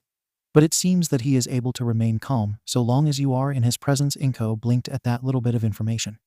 "Such as how 𝗵𝗃𝗄𝗧 explained to me how you used a calming spell on him in the forest, how he stayed calm the entire trip, how only you could calm him when he was surrounded by students." "Okay, that was something, but doesn't mean anything really. She just knew a simple calming spell." "Okay." It was a bit harder for a beginner, but still wasn't something to really brag about. "Inko, I think you are the only one that can keep him calm and in a state of mind where he won't attack anyone." If anything, I think he is the best for you as you are for him. Inko could only blink up at the healer before looking back down at the wolf. He was just lying on the floor, blinking his golden blue eyes up at the green-haired woman. It seemed that he was either not paying attention because he didn't hold any interest in the conversation, or he was rather content with being petted by the young woman. She couldn't help but smile softly at the wolf. They knew that she couldn't really deny that the wolf wasn't cute. He was darn right adorable, at least to her. He was, yet could she ask him to be her familiar? Even though thus far she was the only one that was able to keep him calm, it just didn't make sense to her. But a look back at the wolf, she saw him just staring at her, wagging his tail, frowning. The young woman ran her fingers through the demon's fur once again. "Do you want to be my familiar?" asked Inko, tears in her eyes. The wolf blinked and tilted his head a little, sitting up the best as he could on his front paws, and licked her tears away. She just stared at the wolf in shock. He didn't want her to be sad, or was it just his way of trying to comfort her? Unless that was the same thing, either way it still astonished her that he, a demon, would want to try to comfort her. "I think that's a sign that he wants to be there for you, Inko. Why don't you start the bond? Now he's strong enough to handle the influx of magic. Though because we don't know his full amount of power, we'll have to place down a limiter just so it doesn't overwhelm you." She couldn't go against that at the very least, though she just hoped that it would be enough to help in the long run. Inko watched as Recovery Girl went to a cabinet and grabbed 2 crystals. One was blue, other was green, blinking in confusion. The young woman was handed the blue crystal. "That one will go in your bond link, the other you'll have to place in his." Nodding her head, Inko asked for a pair of scissors. Simple's request, of course. Once she was given a pair, Inko reached to the back of her hair, cutting a lock of her long green hair, but used one of the spare hair ties to tie the cut lock at the back of her head, so she knew where it was. After that, the young woman went to cut a lock of the wolf's yellow hair atop of his head, making sure that it would be hidden by anyone who would see him. After that, she set aside the cut lock of hair on the floor next to her, then started to braid her cut hair onto the wolf's hair, the crystal being woven into the hair so it wouldn't fall out at any given time. Smiling, the wolf licked her fingers before laying his head down on his paws to allow Inko better access. Did he know what she was doing? Once she was done, that the crystal started to glow a soft green hue. After that, the young woman started to braid the yellow hair into hers, making sure that her green hair kept it hidden. Not wanting a lot of people to know who her familiar would be, yet taking a deep breath, the young woman also woven the blue crystal into her own hair, waiting to get it braided properly. Once she finished, the crystal started to glow, and Inko felt a slight influx of power, though not enough to overwhelm her in the least. Blinking her green eyes, the young woman couldn't help but stare at the wolf. Just how much power did he have? Not to mention, just what kind of abilities did he have? So many questions. Yet she had no answers in the least. "So does he have a name to give you?" asked Recovery Girl. Inko blinked once again before looking down at the wolf. He was just lying there, resting his hair on his paws, as he just seemed to be relaxing. Inko sighed softly as she rolled around in her bed, unsure as to what she could do at this point. It had only been a couple days since she had formed the bond with the wolf, and she just didn't have a name for him. Letting out a soft sigh, she opened her eye a little and saw him curled up on the floor near her bed. Since the bond, Inko hadn't really felt anything different. It just seemed as if she was normal again, and it had her a little worried that the wolf wasn't interested in the bond at all. Why was this even happening in the first place? He couldn't speak, didn't even send his thoughts to her, and it just had her more worried in the long run. Letting out a soft sigh, the young woman crossed her arms in deep confusion before pushing herself out from her bed. At least it was the weekend, so that gave her some time to try to get to know the wolf a little more. The wolf, as if sensing her gaze, looked up and wagged his tail. Inko just smiled a little at him. How could anyone find him as anything but adorable? Though if he didn't tell her his name, then she would have to come up with one in the long run. Sighing softly, she pushed herself up from her bed and ran her fingers through his fur before making her way to the bathroom to change. He tilted his head a little, but went to get up. Inko, though, held up her hand as if telling him to stay where he was. He snorted a little, but laid back down in slight displeasure, making her wonder if he knew that she was going to change or not. Inko gave him a small smile before walking into the bathroom, closing the door behind her as she spent a few minutes getting ready. There had to be something that she could do to get him to tell her his name, or she'd have to try to pick a name for him, though for the most part, he seemed rather smart at the least. Though she couldn't be sure as to how smart he was, so if she was to lay out a book of names for him, would he pick one that was close to his name, or even be able to use a pencil and spell it out? Turning her gaze back to the bathroom door, the young woman couldn't help but wonder what his abilities were as well. What could he do that would allow him to help her in the long run? There was just so many things that could happen or would happen at some point, but at the moment there wasn't much that she could do for the time being. Sighing softly, the young woman finished getting herself ready, walked out of her bathroom, and smiled at the wolf as he still laid on the floor ready for some fresh air. "I think we both could use some with you being confined to being indoors the last couple days." His tail just wagged happily. Giggling softly, the young woman reached over and gently pet the wolf. "Let's go," Inko said with a smile, grabbing a big tin that she had on her table before walking out of her room, wolf in tow. As he walked behind her, odd that he would walk a little slower than her since he was bigger and had longer legs than she did. Turning her head, she frowned a little and saw that the wolf was limping a little as he walked, most likely still in pain. It made her concerned for him.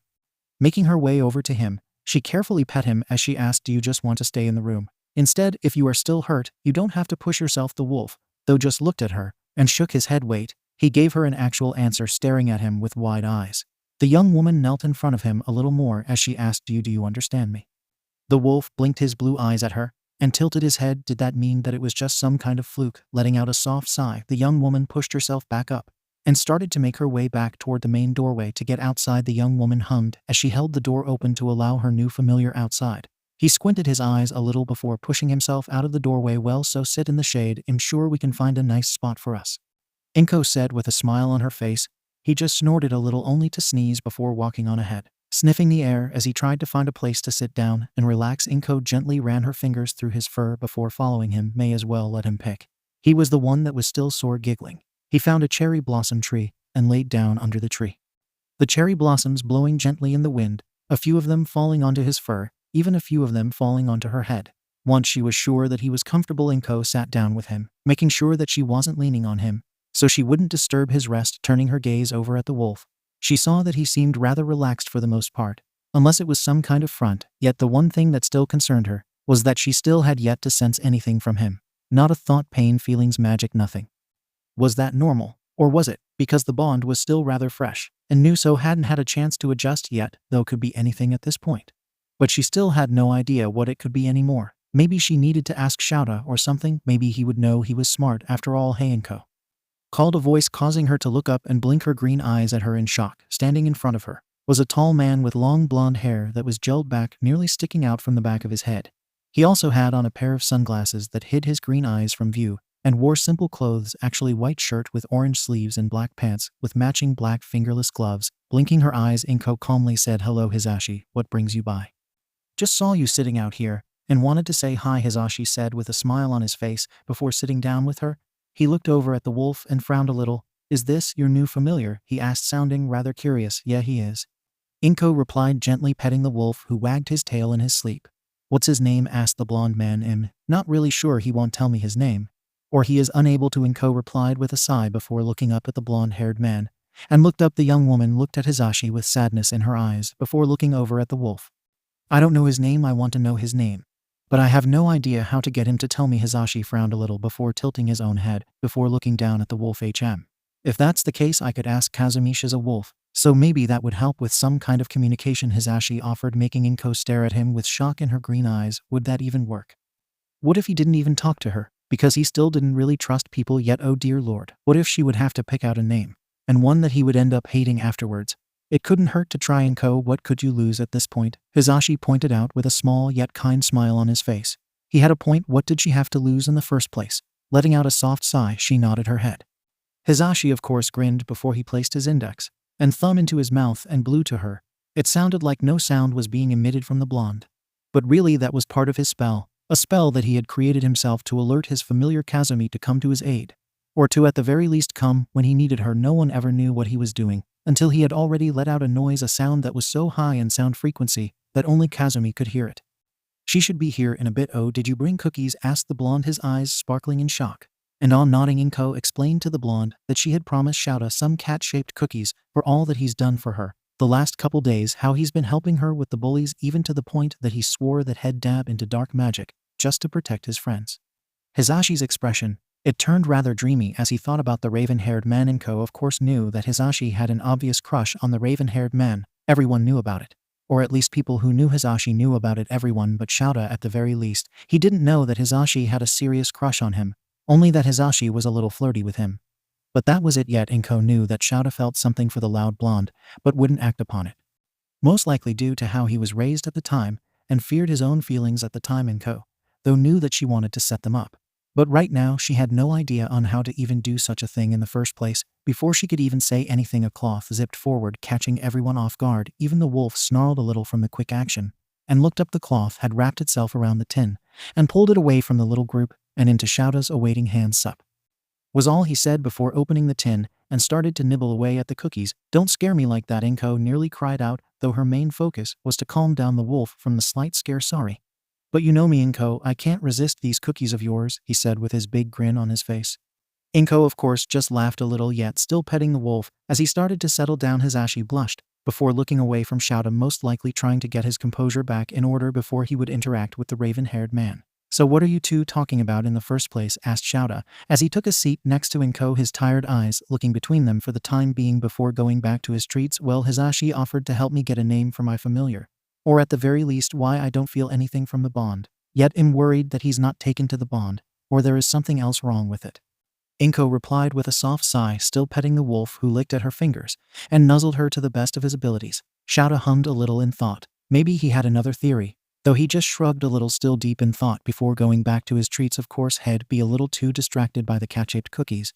There is a possibility that he is holding something off." 𝗬𝗪 mumbled. Inko and 𝗧𝗵𝗲 both stared at 𝗬𝗪 and blinked at him. "What did he mean by that, little one?" came a voice, causing everyone to look over and stare at the snow-white wolf, her eyes a bright and sparkling silver surrounded by a midnight blue color, almost like that of the sky. Her silver eyes being the moon, while the blue was the starry sky. She was a rather large wolf. Not as big as the black wolf, but she was also slimmer, most likely for speed rather than raw power. "Maybe 𝗬𝗪𝗏, can you do me a favor?" asked 𝗧𝗵𝗲 with a big smile on his face. "Depends on what it is, little one," was the wolf's response before walking over to him, tilting her head as she gazed at the blonde. "Little one, you have something on your cheek," she calmly said before licking 𝗧𝗵𝗲's cheek, wiping away what little mess was there. 𝗧𝗵𝗲, of course, whined in displeasure. "𝗬𝗵𝗏, not a little kid anymore, please stop cleaning me up like when I was a kid." 𝗧𝗵𝗲 nearly whined. Inko and 𝗬𝗪, though, just giggled a little, as they wanted 𝗧𝗵𝗲's familiar treating him like that of a child. "Can you please talk to Inko's familiar?" asked 𝗧𝗵𝗲, with a pout on his face. 𝗬𝗪𝗏 blinked her eyes a moment before looking over at the curled-up black wolf. His blonde hair hid his eyes from view, though 𝗬𝗪𝗏 let out a soft grunt. "I can try, little one, but it depends if he even wants to talk to me," 𝗬𝗪𝗏 replied before taking a few steps toward the black wolf and laid down in front of him, staring at the black wolf before tilting her head and growled a little, as if hoping to get some kind of reply to the black wolf, hoping and praying to get some kind of reply. Inko's familiar lifted his head, staring at 𝗬𝗪𝗏 for a moment before he gave a growl in reply. 𝗬𝗪𝗏 tilted her head, talking more to the black wolf. Little growls, yips, and so on were spoken between the two of them. It had the green-haired young woman a little curious as to what they were saying, though she felt like she would never truly know what it was that was happening. The black wolf, though, turned to Inko for a brief moment before looking away and back at 𝗬𝗪𝗏, lowering his head a little, as if he was in some kind of shame. Wait, so did he know that she was worried about not knowing what he was thinking about the bond itself? 𝗬𝗪𝗏 let out a deep sigh before turning to Inko. "He said that he is closing the bond for the time being. He is still in a great deal of pain and doesn't want you to feel anything, so for the time being he has closed the bond to prevent you from feeling his physical pain." Inko couldn't help but frown at that. He was doing this so she wouldn't feel or share his pain like that. Turning to stare at the wolf, she couldn't help but stare in shock and awe. They hadn't even been bonded long, yet the moment the bond was made he was already trying to protect her. "What about a name? Did he give any kind of name?" asked Inko with a frown. 𝗬𝗪𝗏 blinked her silver eyes at Inko before turning back to the wolf, once again growling a little before tilting her head at him, as if trying to coax him to give a name. Any kind of name that Inko could call him for the time being. The wolf, though, looked as if he was exhausted, as if talking was wearing him down more than any physical activity could ever do to him. The white wolf blinked her eyes for a moment before taking a deep breath, turning to Inko as she said, "He said that you could call him 𝗬𝗏𝗄, but after that he couldn't make any sense. His voice is rather unclear. It's as if his mind is torn and with no humanity left." 𝗬𝗪𝗏 sighed softly before pushing herself back up onto her paws and made her way over toward 𝗧𝗵𝗲, curling up around the blonde man before looking over at Inko. "Though from what I could make out, it seems that he's been like that for decades, not a shred of humanity within his head. But you seem to have brought out the sliver that remained with your magic," 𝗬𝗪𝗏 pointed out with a small shrug before nuzzling 𝗧𝗵𝗲 and seeming to want to go back to sleep. Inko blinked her green eyes before looking down at her familiar, or 𝗬𝗏𝗄, as he seemed to want it to be called. Though if his voice cut out, did that mean 𝗬𝗄𝗄 was his true name, or just some kind of nickname that he was given long ago? There was no way of knowing. But she couldn't help but smile at the wolf. He seemed calm. The humanity that she had brought out must have been enough for him to be like this. 𝗬𝗄𝗄, are you tired? asked Inko with a small smile on her face. 𝗬𝗄𝗄 lifted his head and blinked up at Inko before nodding his head slowly, so he could understand her to a small degree, though only being able to nod or shake his head. Maybe so she would have to make sure that she asked questions that he could answer for the time being. At least now she knew why the bond was empty. He was doing this as a means of protecting her. But at the same time she just wondered just how much pain was he in, And was there more to it than that? Just how much was he hiding from her at this point? Inko yawned softly as she curled up on her bed. Honestly, she was just happy that it was Sunday, that she didn't have to go to classes for the day, though she still worried about Toshi opening her eyes. A little she looked down at the wolf and saw how he was curled up on the floor, just snoozing away. It was kinda cute to see him doing such a thing, but knew that she still had to be careful with him. The bond for the most part was still empty, but that must be because he is still blocking it out on his end, so he wouldn't cause her any kind of pain. It had to have taken a great deal of energy from him to have been able to do such a thing from the moment the bond had been placed. Just what kind of demon is he anyway? He seemed like a normal wolf demon, but at the same time she couldn't really be sure if there was something more to it than that. Tilting her head a little to the side, the young woman slowly made her way over to Toshi and rubbed his ear. He let out a soft rumbling growl, though it didn't sound like he was trying to threaten him, more as a calming sort of sound that even brought a relaxing sensation around her. It was as if he was trying to use her own spell on herself to remove all of her worries. So Toshi, what do you want to do today? How about a nice bath? If anything, I bet you could use one. Who knows how long it's been since you've had one, Inko said with a small smile. Toshi opened his eyes and looked up at Inko and tilted his head, as if thinking about the idea of having a bath was something that he had never thought of. God, just how long had he gone without one? It had her rather puzzled about the whole thing. Yet she knew that a bath would do him a world of good at this point. Soon enough, the black-furred wolf nodded his head before pushing himself onto his paws and wagged his tail, as if waiting for Inko to take him to get himself cleaned up. To be honest, his fur was rather shaggy, most likely matted, and still stained in his own blood from his injuries. Yet the blonde head of hair that he had, it seemed a little dark, though before she couldn't tell very well, with her own fears swelling within her heart at the time. So may as well give him a bath if possible, though she would need to find something to use as shampoo, because she had a good feeling that hers wouldn't work for him given how much fur he had. And then of course there was a chance that his skin would just dry out as well. Toshi, do you have a preference for scents? asked Inko with a tilt of her head, as she looked at her familiar. Toshi just tilted his head up at her. Maybe he never thought about such a scent before, though she knew that she couldn't help but feel a little curious as to what could happen once she would start on bathing Toshi. His tail, though, would wag here and there rather lazily, but he still licked her hand, smiling down at him. The young woman made her way over toward the door and turned to Toshi. Stay here, I'm gonna go and get some shampoo for you. Okay? Toshi shook his head. You don't want a bath then? He shook his head again. Not that. A nod. You don't want a scented shampoo? A bark instead, and shaking his head. Or do you not want to stay here alone? Toshi nodded to that. Oh, so he didn't want to be alone, but it would be difficult for him to keep walking. That much she knew, and didn't want to exhaust him too easily. That would make it harder for her to bathe him afterwards. Toshi, it's best that you stay here. It isn't like I can just carry you to get shampoo, Inko said with a frown on her face. The wolf, though, just looked up at her and blinked his blue golden eyes at her in confusion, looking down at himself before looking back up at Inko. Soon his body started to steam, causing the young woman to stare in shock and nearly cry out in shock, thinking and fearing for the worst before the steam seemed to have surrounded him in some kind of cocoon. Toshi, Inko called out in shock, fear and concern once the steam started to fade from the cocoon of Toshi's body. The huge wolf was replaced by a little tiny cub-sized wolf.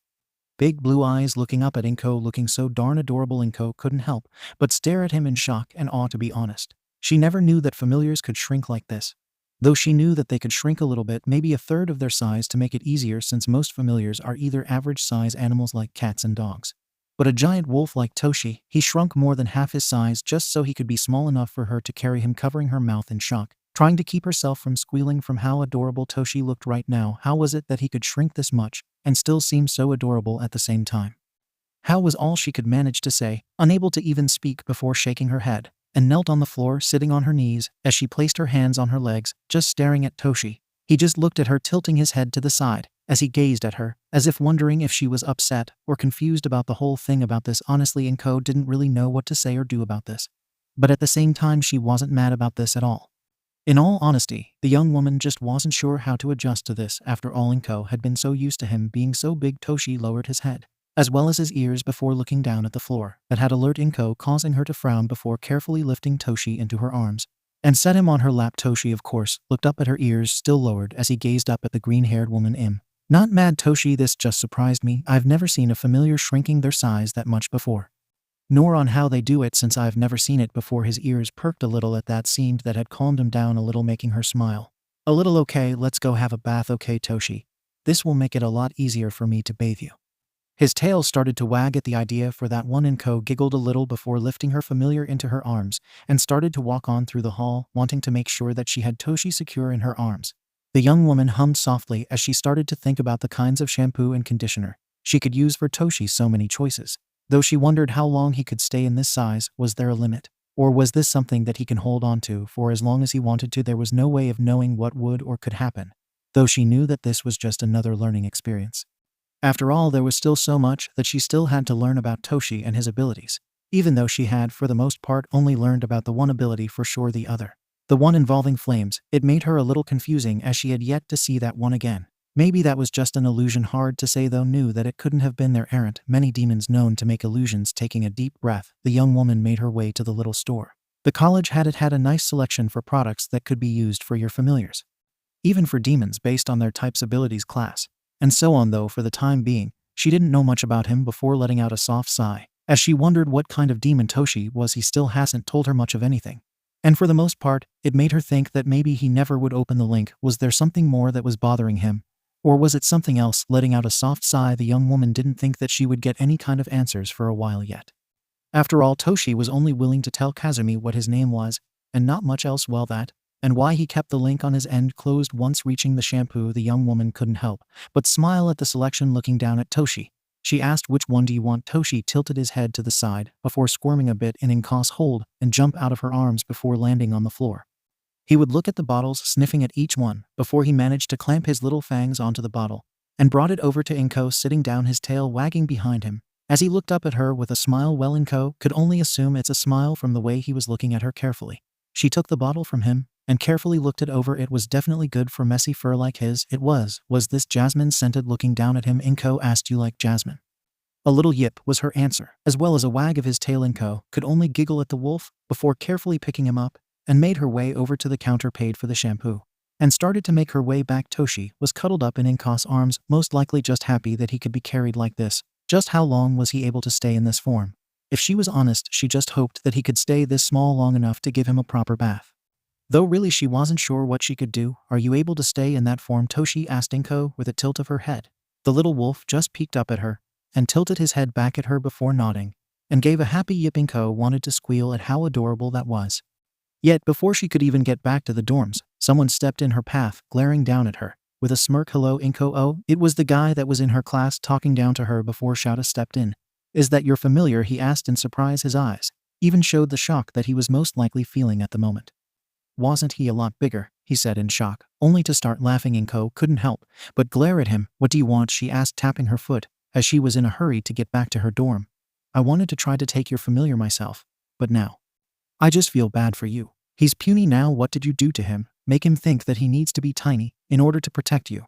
Or even better, did you somehow influence him to being smaller than even you?" he mocked as he threw his head back and started to laugh at her. Okay, there was one thing that Inko hated. It was being judged for her height. Yes, she was short. Yes, it had always been a problem for her in order to grab things if it wasn't for her magic. But to be mocked for it, and it somehow influencing her familiar, that was crossing a line. Though before she could even say a single word, Toshi started to snarl and growl in her arms, his fur bristling as he gazed at the young man before them. "All the cute little wolf is mad at me. What are you going to do about it?"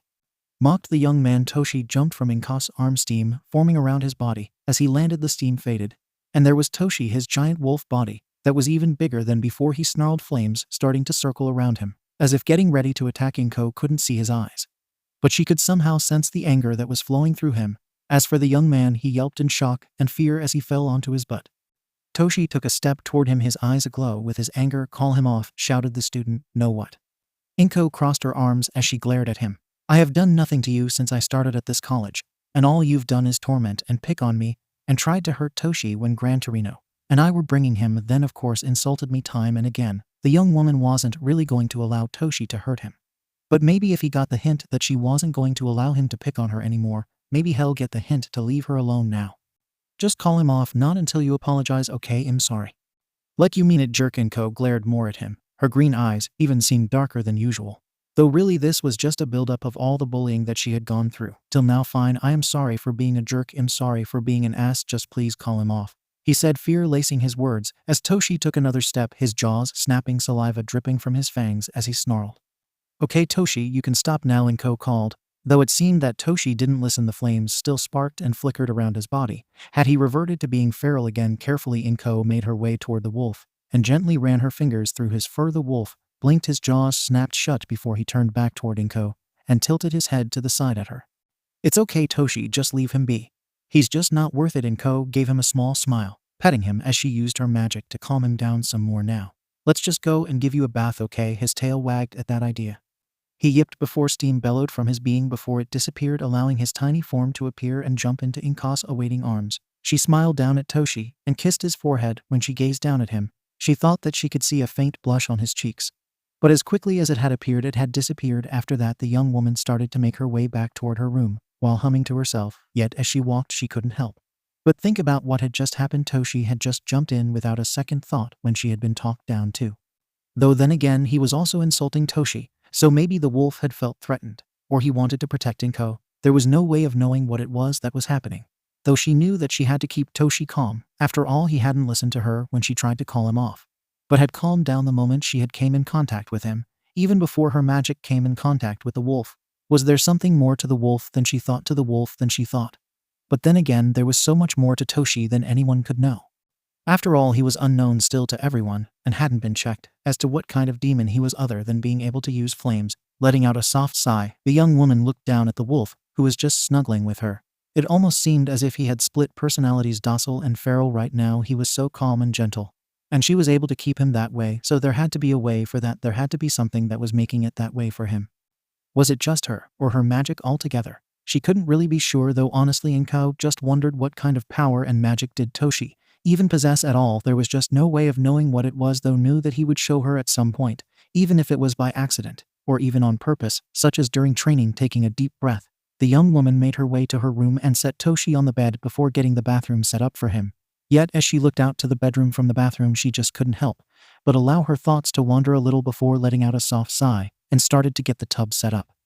Honestly, she thought that maybe she would have to talk to Gran Torino, or even 𝗬𝗪, maybe even get Hisashi to get Kazumi to talk to Toshi again, because just like before, the bond had disappeared from her, so she couldn't sense a single thing from Toshi. Letting out a soft sigh, the young woman went on about her day to comfort and spoil Toshi before classes would start the following week. With the weekend over with, Inko couldn't help but wonder what would happen in class. Now it had her a little curious as to what she could do with Toshi in class. She still didn't know what his full abilities are, so it had her concerned as to what she was to expect from her familiar. Though at the same time it had her curious as to if Toshi was even ready for classes with her. Yet since he still had faint traces of his injuries, yet so far he seemed like he was feeling a lot better. As they sat in class, Gran Torino calmly went on his lecture, asking everyone on the type of familiar they had. Everyone of course answered without an issue. Though when it came to her, well, Inko just gave in. Not sure yet, I'm sorry. While the teacher was a little more understanding, most of her classmates snickered at her. Toshi of course growled at them, only being able to be calmed till Inko started to pet him. All she knew was that he was a wolf that had not a lot of sanity within him anymore due to something that was another thing that she wasn't sure about, as there was no way of her knowing what had caused him to lose his sanity. There could be a number of reasons, but the young woman wasn't sure what she could do. There had to be something that she could do to learn more about Toshi. But at the same time, he still hadn't opened the link for the two of them out of fear of it hurting her. Yet at the same time, the young woman just didn't know how to go about it. There was something that she could do, just wasn't sure what that was yet. With his end of the bond closed, she couldn't look into his memories or anything of the sort, though she had a feeling that she didn't want to, since he was known for being feral and attacking, killing people and animals. So yeah, not a good idea on that. Then of course everyone had trouble with Toshi's size alone. He was a rather large wolf, bigger than the other familiars that were in the room. Looking at her familiar, Inko pet him, saying, "Can you shrink down please, Toshi?" "Don't ask him, tell him," shouted one of her classmates. Inko glared at them as she said, "I won't tell him what to do. I'll ask nicely because he has thoughts and feelings like everyone else. Leave me to how I treat my familiar, and how you treat yours. Do you?" All she could do was glare before looking back at Toshi, watching as the steam had started to fade away. He had shrank down to his adorable tiny-sized form, jumping up onto her lap and curled up into a small ball. Inko just smiled before petting him gently, then went back to what Gran Torino started to talk about. Going over the books, of course, this time around speaking the history of familiars, and those with magical abilities, that there were even gods that roamed the earth speaking, helping, or even blessing humans to help them with their magic. There were good and bad gods, but there was only one bad god who was deemed nameless because no one alive could recall his name or ever knew his name in the long run. Inko blinked in confusion before looking at the book. They covered more about this nameless god, how powerful he was, and the possible abilities that he had. No one was sure as to what abilities he had, but it was said that he still had followers even now. That the only people who would know his name and what his power was yet As for where their 𝗬𝗃𝗁 temple was is still known to all of the world to this day, as only those who were direct descendants would know where he was. 𝗬𝗏 seemed sad as he spoke about this god. Though to the young woman, this god almost seemed like he was some kind of demon rather than a god. Why that was she wasn't sure.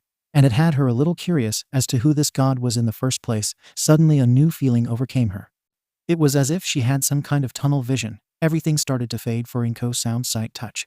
Every single one of her senses started to fade from her, only to be replaced by something else. Her sight replaced by a field filled with the remains of human bodies covered in blood, sparks of flames, and dirt. Her hearing filled with the remaining people being burned, electrocuted to death, or just being stabbed. The smell that hit her in this, it had hit her hard. It was burning flesh, and it nearly made her gag, her eyes tearing up from how awful it smelled. Looking around, the young woman had found herself standing in a pile of corpses. Well, half of them were dead, others crying and screaming from pain, wishing for their pain and misery to end, covering her mouth in her vision. Or at least that was what she was calling it at this point. Standing in the distance was a shadowy figure, a white smile growing on his face as he looked in her direction. Do you see all of this? All of the people who followed you are no longer around you. No one will help you anymore. They are now my followers. Inko just stared as the tears streamed down her face. A soft grunt was heard next to her, causing her to turn her head to stare at the figure. Though just like the other shadow, this one was also surrounded by shadows. Yet this one seemed weak and frail. Even he breathed heavily, though his breathing would choke up here and there, as if he struggled to even breathe at all. The second shadow moved his lips, at least from what Inko could see of his white teeth. Yet she couldn't hear anything that he was saying. Yet the first shadow just laughed like that of a madman before he held a sword in his hand and held onto a human man's throat with his free hand. Your last follower, the one who wouldn't leave your temple.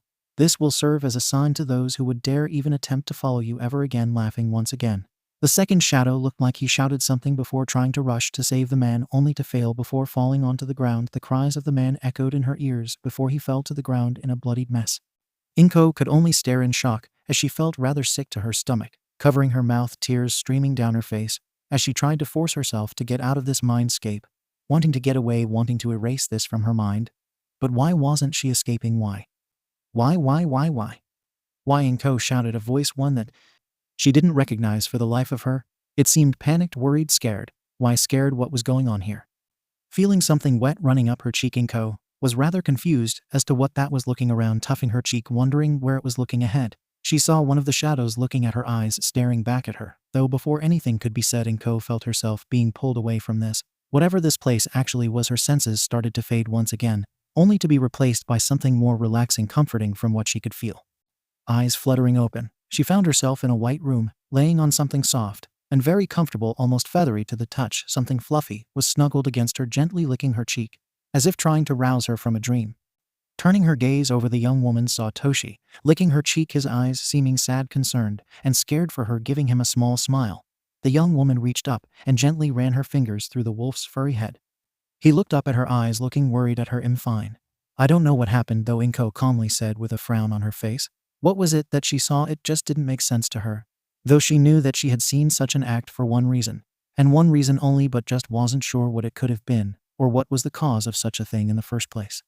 Inko called 𝗧𝗵𝗲 as he rushed into the room, 𝗧𝗵𝗲 in tow, as they both carried something, 𝗧𝗵𝗲 carrying a bag looking like clothes, while 𝗧𝗵𝗲 was carrying a tin. Maybe he brought sweets or something. "Are you okay? How are you feeling?"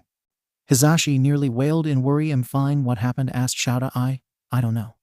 I was listening to 𝗬𝗏 when it was like I was having some kind of outer body experience, seeing something that only I could see. It was horrible," Inko whispered before explaining everything that she had seen in as much detail as she could. Toshi, though he just seemed concerned as he stared at her, his body still as small as it was when she was in class. Had he been in this form the whole time? Shaking her head a little, the young woman looked up at her friends as she asked, "What happened while I was in class?" Inko tilted her head to the side as she looked at her friends in confusion. 𝗧𝗵𝗲 let out a soft sigh, using his free hand to rub the back of his neck. "Honestly, you look like you were going to be sick. Toshi here was trying to get you to come around as he kept barking, yipping, and so on. 𝗬𝗏 tried to help you, but you weren't responding to anyone." 𝗧𝗵𝗲 explained, his eyes still looking as exhausted as ever, though it almost looked as if his eyes had bigger bags than usual. "After that you puked over yourself and Toshi. What 𝗬𝗏 carried you to the nurse's station, and recovery girl got you cleaned up and placed you in a gown. Gave Toshi a bath when he allowed it, since he didn't want to leave your side." Frowning, she looked over at Toshi and felt his fur a little more closely. Yeah, his fur still had a bit of dampness to it. "How long was I out for?" asked Inko. Couple hours at least, 𝗧𝗪 answered before sighing softly. Strange that you had such a vision. Whatever it was, well, have to be careful. But still, to have such a vision that powerful, it had to have been a powerful being that wanted you to see something. Maybe 𝗧𝗪 didn't seem sure by his own hypothesis, but wanted to learn more about this himself as well. Was there anything else? Inko asked 𝗬𝗪. I heard a voice calling out to me. Not sure who it was though. That's the only thing, Inko whispered softly. Both young men looked at Inko for a brief moment before looking at each other. Then back to Inko. It made her wonder what was going on through their minds right now, though all she could do was tilt her head at the two of them. It could be possible. 𝗬𝗪 started making her think as to what it was that he was going to say, that your familiar could have tried calling out to you because of the state that you were in. 𝗧𝗪 finished, causing her to blink and look over at her familiar who was curled up against her. Was it really him calling out to her while she was in her state of mind? Tilting her head to the side in confusion, and gently brushed his fur, causing him to look up at her, and blinked his blue golden eyes at her in confusion. Was it you that spoke to me, Toshi? Were you trying to help me through that vision? She asked, confusion in her green eyes, yet somehow a little hopeful, wondering if it was him that was trying to speak to her after all, that he was trying to help her in some way. His eyes, though he avoided eye contact with Inko, and tried to shake his head, body trembling, unsure as to what it was that he could say to her. Though Inko wasn't sure if there was anything that she could say to that, obviously he had to have been someone that spoke to her. He was avoiding eye contact, trying hard not to tremble as he answered her. No, the wolf had to have spoken to her. He had to have done that, so why else would he try to lie? Frowning all the more, the young woman gently ran her fingers through his fur once again, hoping that would coax him to tell her the truth. Are you sure that you didn't speak to me, Toshi?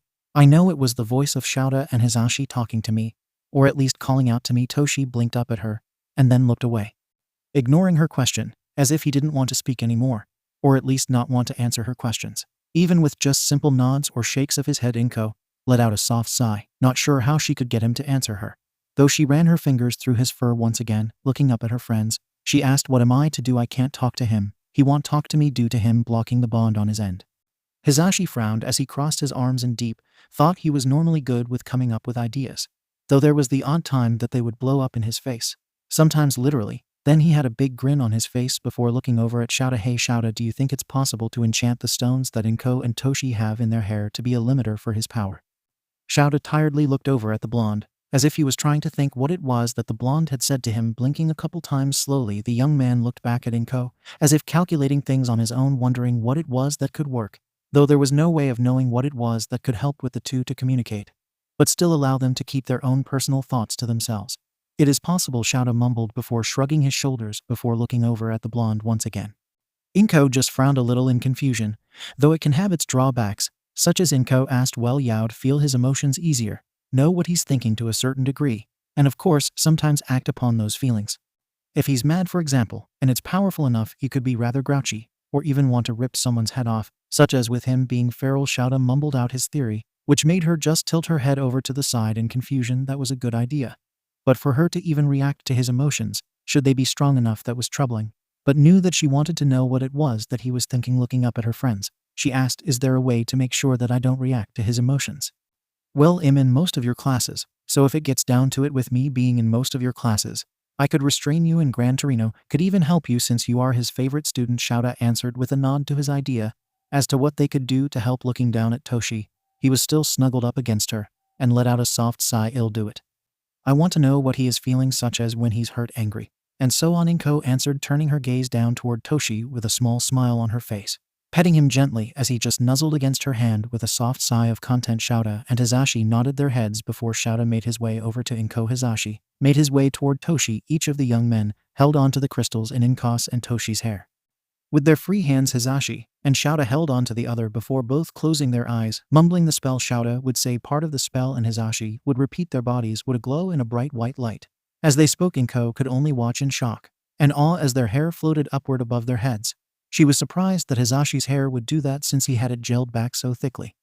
Once the spell was done, their hair floated back into position, releasing their holds on Inko, Toshi, and each other once their hands had released from each other.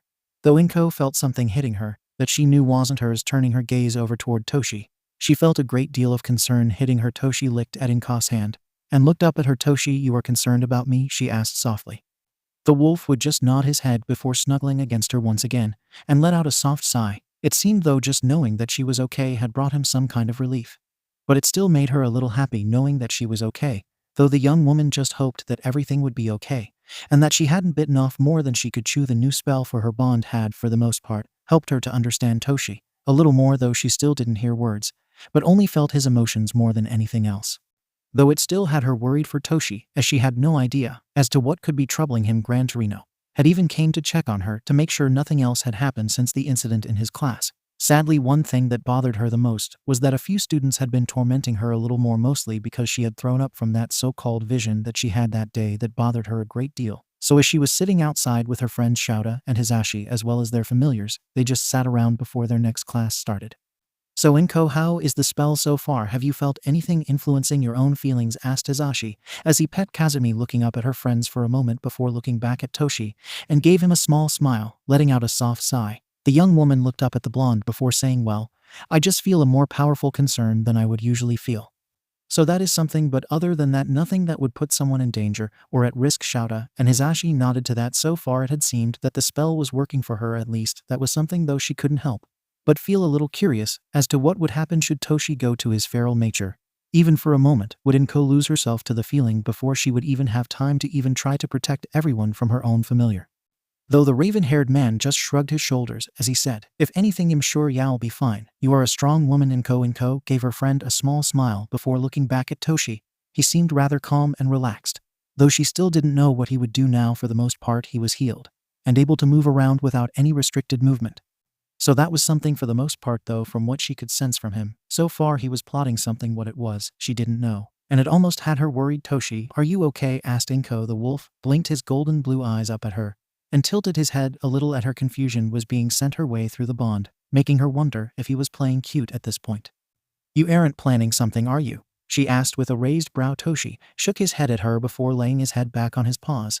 Now she knew he was trying to hide something from her, though she had to think of a way to get him to tell her what it was that he had in mind as a form of evil plan. He was plotting, though it wasn't like she could get him to tell her what it was. The bond could force him to tell her the truth to make him do as she wanted. But it's wrong to force them to do what you want, Inko thought to herself with a soft sigh before looking away from the wolf and back to her friends. Looking between Kazumi and Usagi, she saw that neither 𝗧𝗵𝗲 or 𝗬𝗪 were forcing their familiars to do what they wanted, at least for the most part, with slight scolding here and there from what she herself had witnessed with her friends and their familiars. The mere thought of forcing a familiar to do something, regardless if they are your familiar or not, it sickens her to the point that she nearly wanted to puke. Toshi let out a little yip, causing her to look at the black wolf. His ears drooped down at the sides of his head, and he nuzzled Inko's side as if hoping to comfort her, giving him a small smile as she said, "Okay Toshi, don't worry about a thing." She gave him a big smile, hoping that would be enough to calm him down. Letting out a soft sigh, the young woman pet Toshi, hoping that would be enough to calm him down some more, knowing that Toshi was most likely reacting to the emotions that he felt from her at this point, since the bond on her end was still open, so he could easily feel her for the most part, most likely taking a deep breath. The young woman looked up at the sky, wondering if there was anything more to that vision that she had the other day. It still seemed so strange that she would even have such a vision. Maybe there were some books about a great battle. "Hey 𝗬𝗪, can you do me a favor if you bring me more cat cookies?" "Sure." 𝗬𝗪 mumbled tiredly. Inko just rolled her eyes a little, but giggled. Toshi just blinked up at her in confusion, almost as if curious as to what it was that she was going to ask of 𝗬𝗪. The green-haired woman calmly asked, "Think you could look into battles from long ago? I know my vision was about some kind of great war involving some kind of demon, maybe followers or something along those lines." 𝗬𝗪 just seemed to blink at her in confusion. He blinked once, twice, thrice. "Why do you want to know about the vision, Inko? For all we know, it was just someone messing with you," 𝗬𝗪 mumbled before nibbling on one of his snacks. Inko figured that there was something going on about that, though at the same time, the one figure in the vision looked straight at her. She knew that much, but there had to be more to it than that. Just had to be, though. What was it? Is the problem? 𝗬𝗪 just rolled his eyes at her before sighing, "Fine, I'll look some stuff up. But 𝗧𝗵𝗲 is helping me to do that kind of research with so little idea on what to look for is going to be a pain," the raven-haired man said with a small mock glare before turning to the blonde. 𝗧𝗵𝗲's reaction, his face was bright red with what Inko could only describe as hearts in his eyes, though 𝗬𝗪 just blankly stared at him, as if trying to think on what was wrong with the man. Inko looked between the two of them before tilting her head at the two men. It was obvious that 𝗧𝗵𝗲 liked 𝗬𝗪. Anyone with a brain could see that, yet 𝗬𝗪 was either ignoring the feelings clearly shown, or he was just that oblivious to the whole thing. "𝗧𝗵𝗲," Inko called out to the blonde, though he didn't seem to respond, his face, as still red eyes still shining and sparkling as he gazed at the raven-haired man. "Is he even breathing?" asked Inko with a frown on her face. "I'm not sure," 𝗬𝗪 said with a tilt of his head before he slowly reached out with his hand, poking 𝗧𝗵𝗲's chest. The blonde fell over quiet, easily. "Oh my god. Is he dead?" shouted Inko. "No, little one is just in shock. He would love to help you in your quest, Inko dear. I'll remind him later on though. If you wish for him to wake up faster, then water on his face will awaken little one," 𝗬𝗍𝗄𝗎 said with a kind smile on her face. Nodding her head, Inko used her magic to grab a cup that was laying around by the group, moved it over toward the pond, and scooped up some water before lifting it back to 𝗧𝗪𝗎, splashing the entire cup of water onto the blonde's face. He sputtered in shock before sitting up, a big grin on his face. As he stood up quickly as he yelled out, "Yes, of course, I'll help you, 𝗬𝗪𝗧."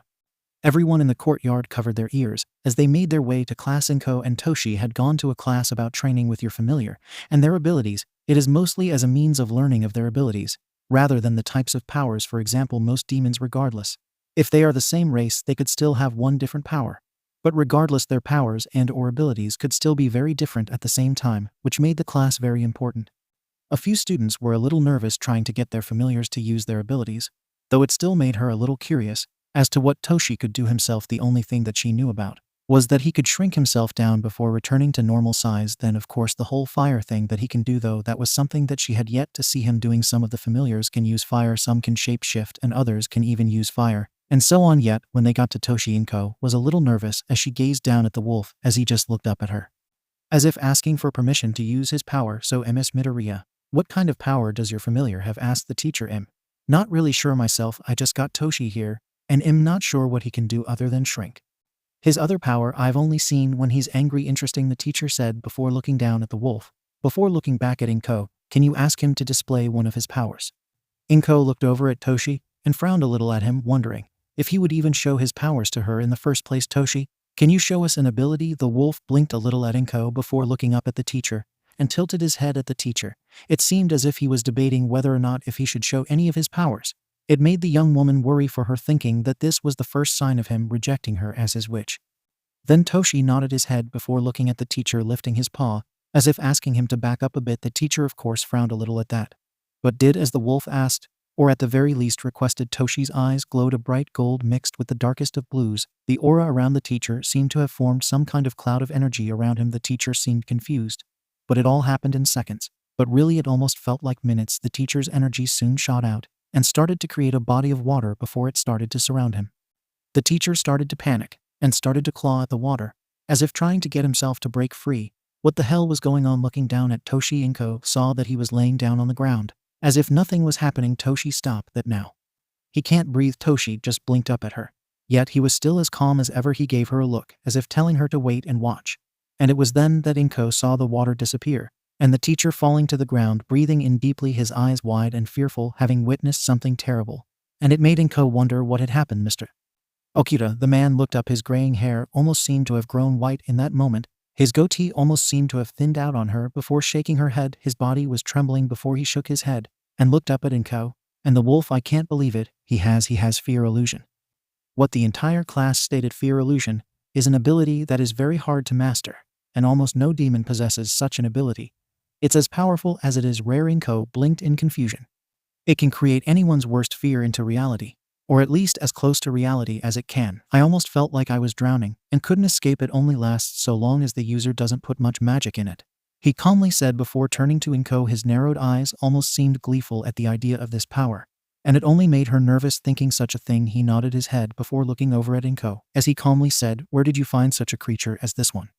Inko couldn't really lie. Almost everyone here knew where she got 𝗬𝗪𝗓, and if the teacher knew that she was lying, then he would want to try to do something terrible to 𝗬𝗪𝗓. "He didn't deserve that. Unless I found him, he was badly wounded, so I brought him here, and he just seemed to have attached himself to me right away." "Well, that was a half-truth anyway. No need to go into the whole story."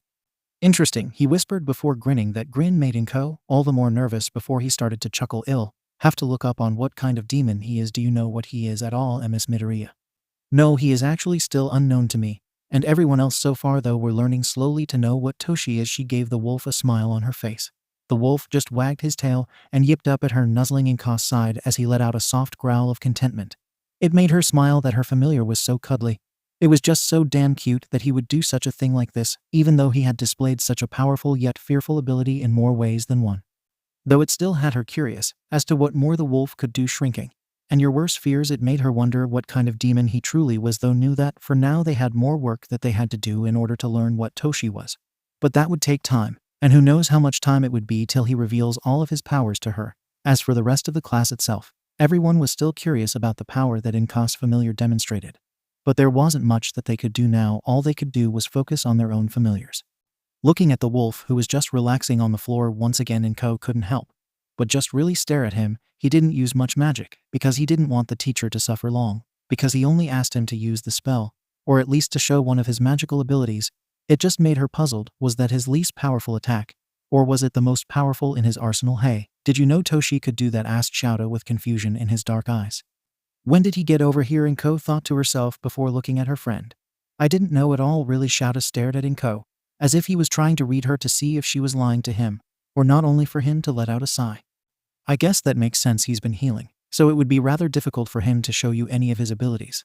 Though makes me wonder just how powerful he really is, said the raven-haired young man before looking at the wolf, who now was looking at 𝗬𝗪 with a tilt of his head. 𝗬𝗪 just blinked as she stared at the wolf, as if the two of them were having some kind of staring contest that no one would be aware of who won, no matter if someone blinked or not.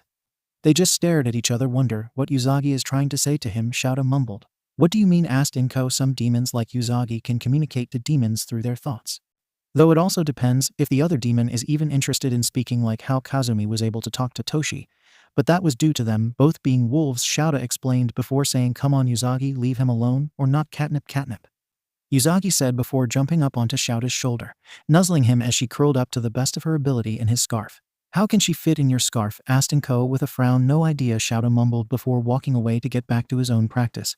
It made her wonder how anyone could have such a great bond with their familiar, making her think if she and 𝗬𝗪 would ever have a bond like that at some point, at least when he was ready to talk to her, to speak to her in some other fashion than how he has been so far. The idea itself. It would be nice to be able to speak to 𝗬𝗪, though knew that right now he was still keeping the bond to himself for the time being, not sure what she could do to help him. But she knew one thing, that she would do whatever it took to make sure that he was happy and safe from whatever would want to hurt him. Now, though, at the same time, it still made her wonder who had even hurt him in the first place to have been in such a shape. Turning her gaze to look down at the wolf in question, she saw that he wasn't there anymore. Eyes widening, the young woman looked around the room, not sure where he could have gone, though she knew that she had to find him and fast. 𝗬𝗪, where are you? Inko was running around trying to find her familiar, not sure where he was. There was no telling what he would do. Looking around, the young woman tried to do whatever she could to find him. As she ran, the young woman ran into one of her friends. 𝗬𝗪 yelped in shock before grabbing a hold of Inko's arms to steady her. You all right? Looking up, the young woman saw her friend, tears starting to fill her eyes. I can't find 𝗬𝗪. I don't know where he could be. Inko nearly whined. 𝗬𝗪 blinked his green eyes before saying, okay, just calm down, okay? Focus on your bond with him. I'm sure it'll lead you to 𝗬𝗪 without any issues. Inko frowned all the more before trying to calm herself down. Though it was harder for her to calm down, the bond was hard for her to focus on, thinking that 𝗬𝗪 had somehow returned to being a feral demon, until she remembered that if that had happened, then she would have reflected upon it, unless there is some kind of loophole in such a thing. Yet, as she was able to calm herself down enough, the young woman hadn't been able to locate 𝗬𝗪 at all. It was starting to concern her, making her think that something had happened to him, or that he had just vanished without a trace of some kind. Eyes widening, she started to cover her mouth to keep herself from crying out in fear and concern for the wolf. Okay, well, just start to look around. I'm sure that if you're close enough that you'll sense him. 𝗬𝗪 may be able to sense you, or maybe he's blocking himself for you this time around. I thought the spell wouldn't allow that, Inko pointed out. He may have found some kind of loophole of some kind, 𝗬𝗪 said with a sigh before running a hand through his hair, and looked back down toward Inko. Without thinking, he grabbed a hold of her hand and started to walk with her to look for the missing familiar. It was going to be a little difficult for them to find a wolf with 𝗬𝗪's ability to shrink himself down to size and whatnot, though there was still so much more to the wolf that they didn't know about yet. They started to go anywhere that a wolf would be attracted to, mostly the courtyard and the cafeteria. There was no sign of the wolf. It only made Inko all the more concerned for the wolf, thinking that he just up and left without wanting to say anything to her. Though at the same time, it still didn't tell her how he was able to break free of the bond in the first place. There was no telling what he would be doing right about now, only that he could be causing some kind of mischief. And that only had her all the more concerned. He wasn't stupid. He was intelligent, or at least smarter than the average animal, having his own thoughts and feelings about everything that was around him. But Inko also wasn't sure what he could be thinking, unless it had something to do with that plot that he was thinking about earlier. Wait, Inko began, causing 𝗬𝗪 to stop dead in his tracks, turning to Inko as he wondered what it was that she was going to say. I remember 𝗬𝗪 plotting something. I don't know what it was, but I know for who. The same guy that's tormented me since school started. Because I didn't have a familiar, Inko pointed out, causing 𝗧𝗪 to stare in concern. The last time I encountered him was when he insulted Toshi as well as myself. I had to call Toshi off when he apologized for his behavior. Though I think Toshi wasn't done, yet I think he wanted his own revenge of some kind. That would make sense, 𝗧𝗪 said with a frown before running a hand through his hair. Wolves tend to be rather protective of their pack. Kazumi has always been protective of my family for generations. Ever since she was with my great-great-great-great-great-grandfather, 𝗧𝗪 explained before looking at the green-haired woman, who now stared at him with wide eyes. If anything, that guy's words were empty and hollow to Toshi, so he may went after him to make him know what would happen should he torment you again. Eyes now filled with fear, the young woman ran looking for her bully in order to stop Toshi from doing something drastic. There was no telling what he would do, and she didn't want to take that chance on what the wolf would do to him. Gulping in fear, the young woman and 𝗧𝗪 ran around trying to find where her familiar had or could have gone to. There was no telling what would happen to him. As they searched, the two young adults heard a few students mumbling to themselves before running toward the courtyard. Inko and 𝗧𝗪 made their way toward the courtyard, thinking that maybe Toshi had managed to find him and started to attack. Had he gone feral again? No. If that was the case, then Inko herself would have felt that, wouldn't she, unless it was something else. She just wasn't sure what it was, though knew that she had to hurry up as quickly as her little legs would carry her the moment they arrived. Though Inko had to say that she had never expected such a thing to even be a thing, for there stood her bully literally punching himself and biting himself. What the Inko said in shock. Then she saw that he had some food stains on his shirt and pants as well. Something that a sloppy eater would do if they didn't care about where their food went, so long as it still made it to their mouth. Yet there was something off about him, something that made her think that something was wrong with him. He kept biting and punching himself, most likely leaving bruises on himself, even a few bite marks on his skin that had Inko a little concerned about this. Those looked too big to be from a normal-sized dog, though were huge compared to a wolf. But what made them all the stranger, they didn't bleed. They looked fresh by the red marks around his bite marks. The young man snarled a little like that of a wild animal before he threw another punch against his own face, making him nearly stumble and fall onto the ground. Almost he still stood, breathing heavily, as if he was struggling with something. Inko for a brief moment saw his eyes. His deep blue eyes surrounded by gold, just like Toshi. Inko called out. The young man froze in his actions. The young man slowly turned his gaze toward Inko, eyes wide and filled with shock, before he seemed to look away in guilt, shame, and remorse. But then it disappeared. Just anger took its place, not at her, but still toward someone who could very well not be here at the moment. Toshi, come on, what are you doing? How did he hurt you? The young man said, shaking his head as he gazed at Inko. Eyes still angry, but at the same time struggling to fight with his own conscience. His apology was empty. Not sorry, wanted to keep hurting you. Inko couldn't help but frown at the wolf-possessed man. She had no idea how to really think of this in the first place. Taking a careful step toward him, the young woman held up her hands, hoping that Toshi was calm enough to understand that she wasn't going to hurt him right now, giving him a small yet gentle smile. The young woman calmly said, Toshi, just because he's an awful person doesn't mean that it's right to punish him. He growled a little, though again not at her. He is bad man, Toshi managed to get himself to say. Snarling here and there, the wolf shook his head, now digging his nails into his head, as if trying to stay in control over the body that he possessed. Wants to hurt you more, Toshi managed to say. It seemed that the control that he had was starting to fade for the time being. Was he only able to keep control for a certain amount of time? Or was the bully starting to gain control back? Without thinking, Inko made her way toward Toshi, getting as close as she could.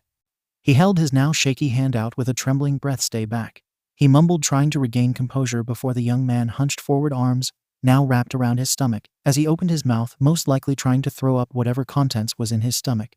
A glob came out of his mouth. All right, it was a black glob that almost looked like it was some kind of solid slime, but at the same time had wisps surrounding it, making it appear almost ghostly. The moment it hit the ground, it started to shift itself into Toshi's body. He just laid on the ground, breathing deeply, and groaned a little.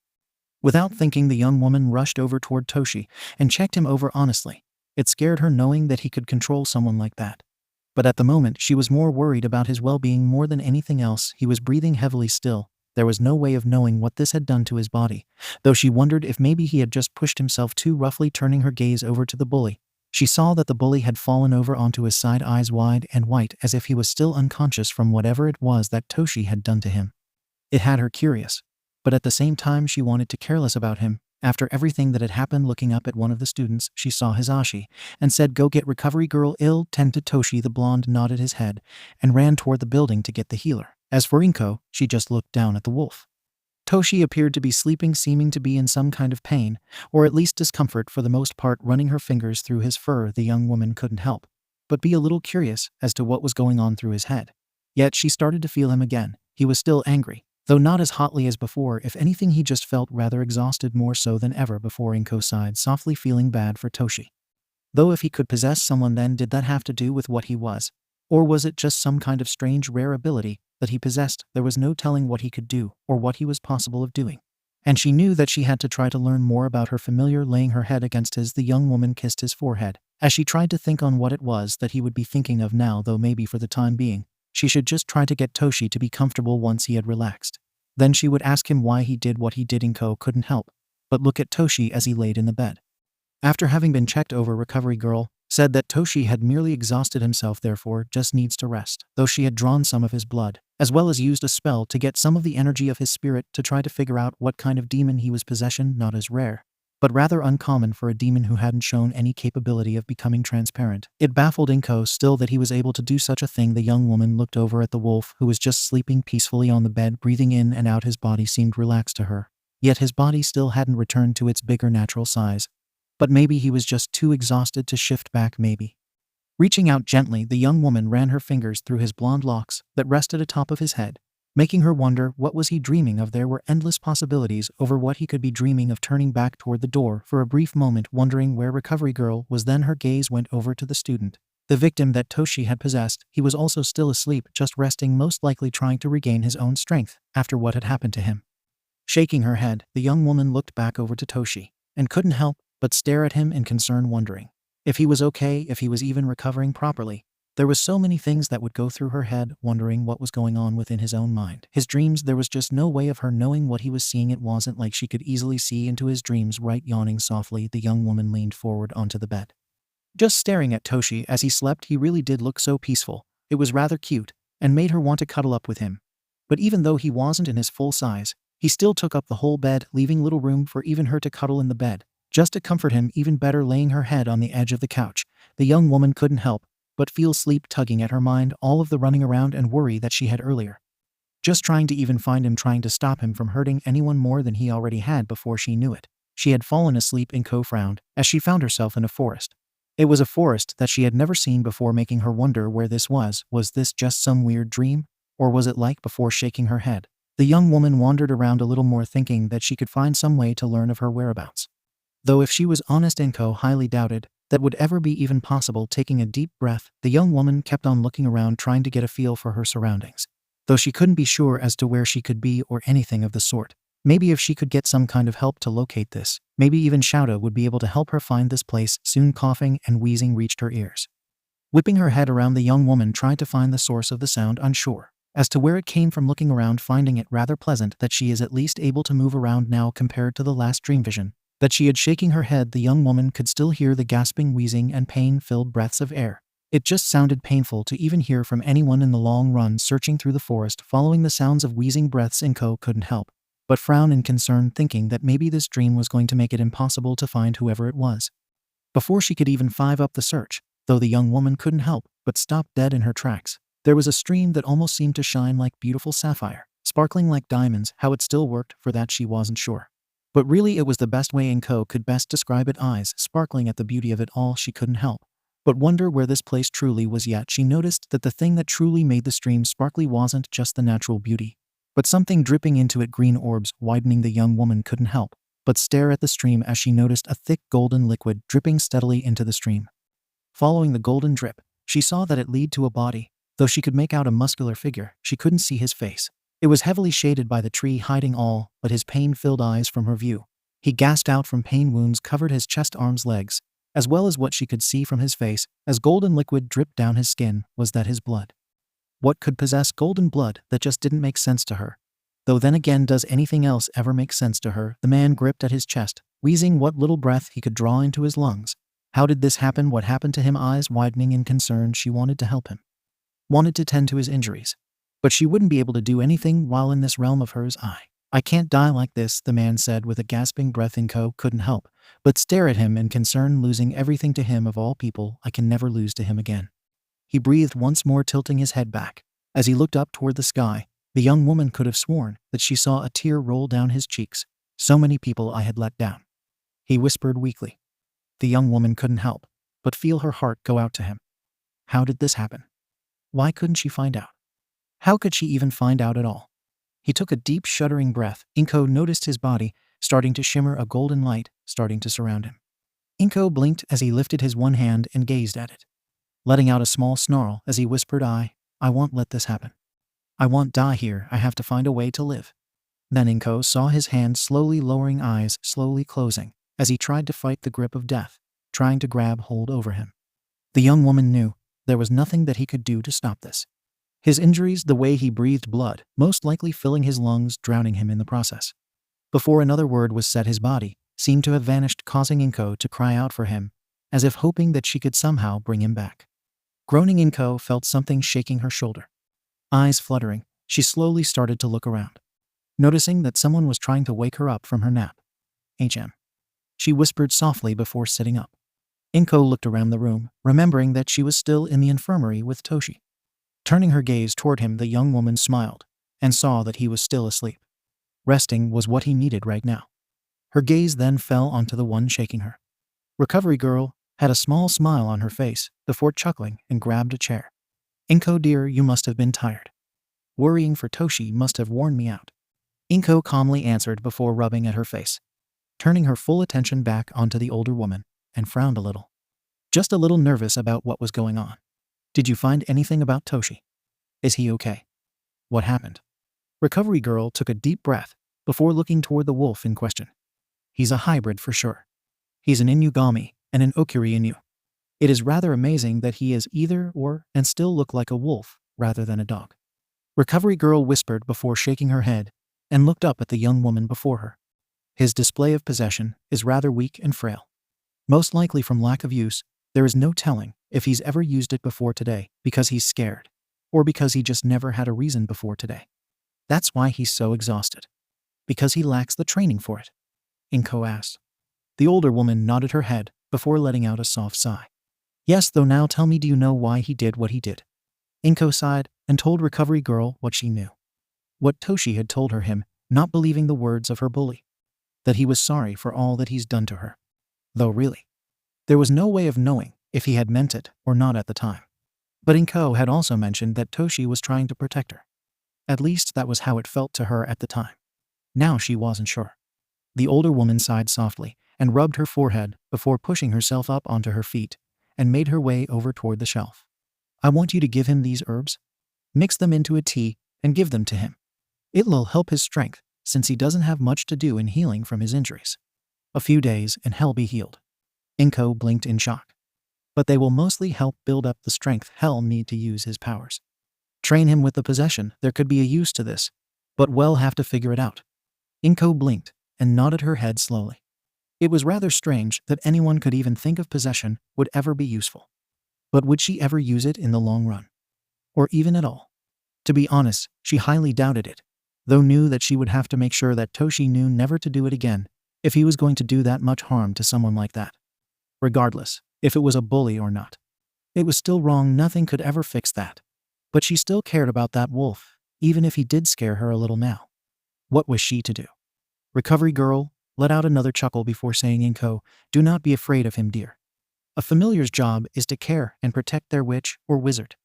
Blinking her green eyes up at him, the young woman was trying to understand what it was that the older woman was trying to tell her. They will do what they can to keep us safe, no matter what the cost would be to their own health or safety. Toshi is merely displaying what he is capable of doing. Inko lowered her gaze for a moment before turning back to stare at her wolf once again. Toshi still seemed peaceful, a soft snore escaping him here and there. It made the green-haired woman smile gently at the wolf, though she just couldn't really be sure what more he was capable of now. There was still so much that she didn't know, even though they had indeed learned something at the very least. Nodding her head, Inko calmly said, I just hope that I can learn all there is of Toshi, and that someday he'll be able to speak to me. He should be soon. After all, you are able to feel him from what your friend has told me. Once he has fully recovered, he may end up speaking to you.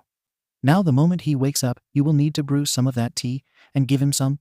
He should be fine after that, though it will take a couple days of the tea to get his strength up all right. Yes, thank you, Recovery Girl. I just hope that someday Toshi will trust me enough to speak to me. With that, Inko accepted the herbs and smiled at the older woman before turning her gaze back to the sleeping wolf, who hadn't been aware of their conversation at all.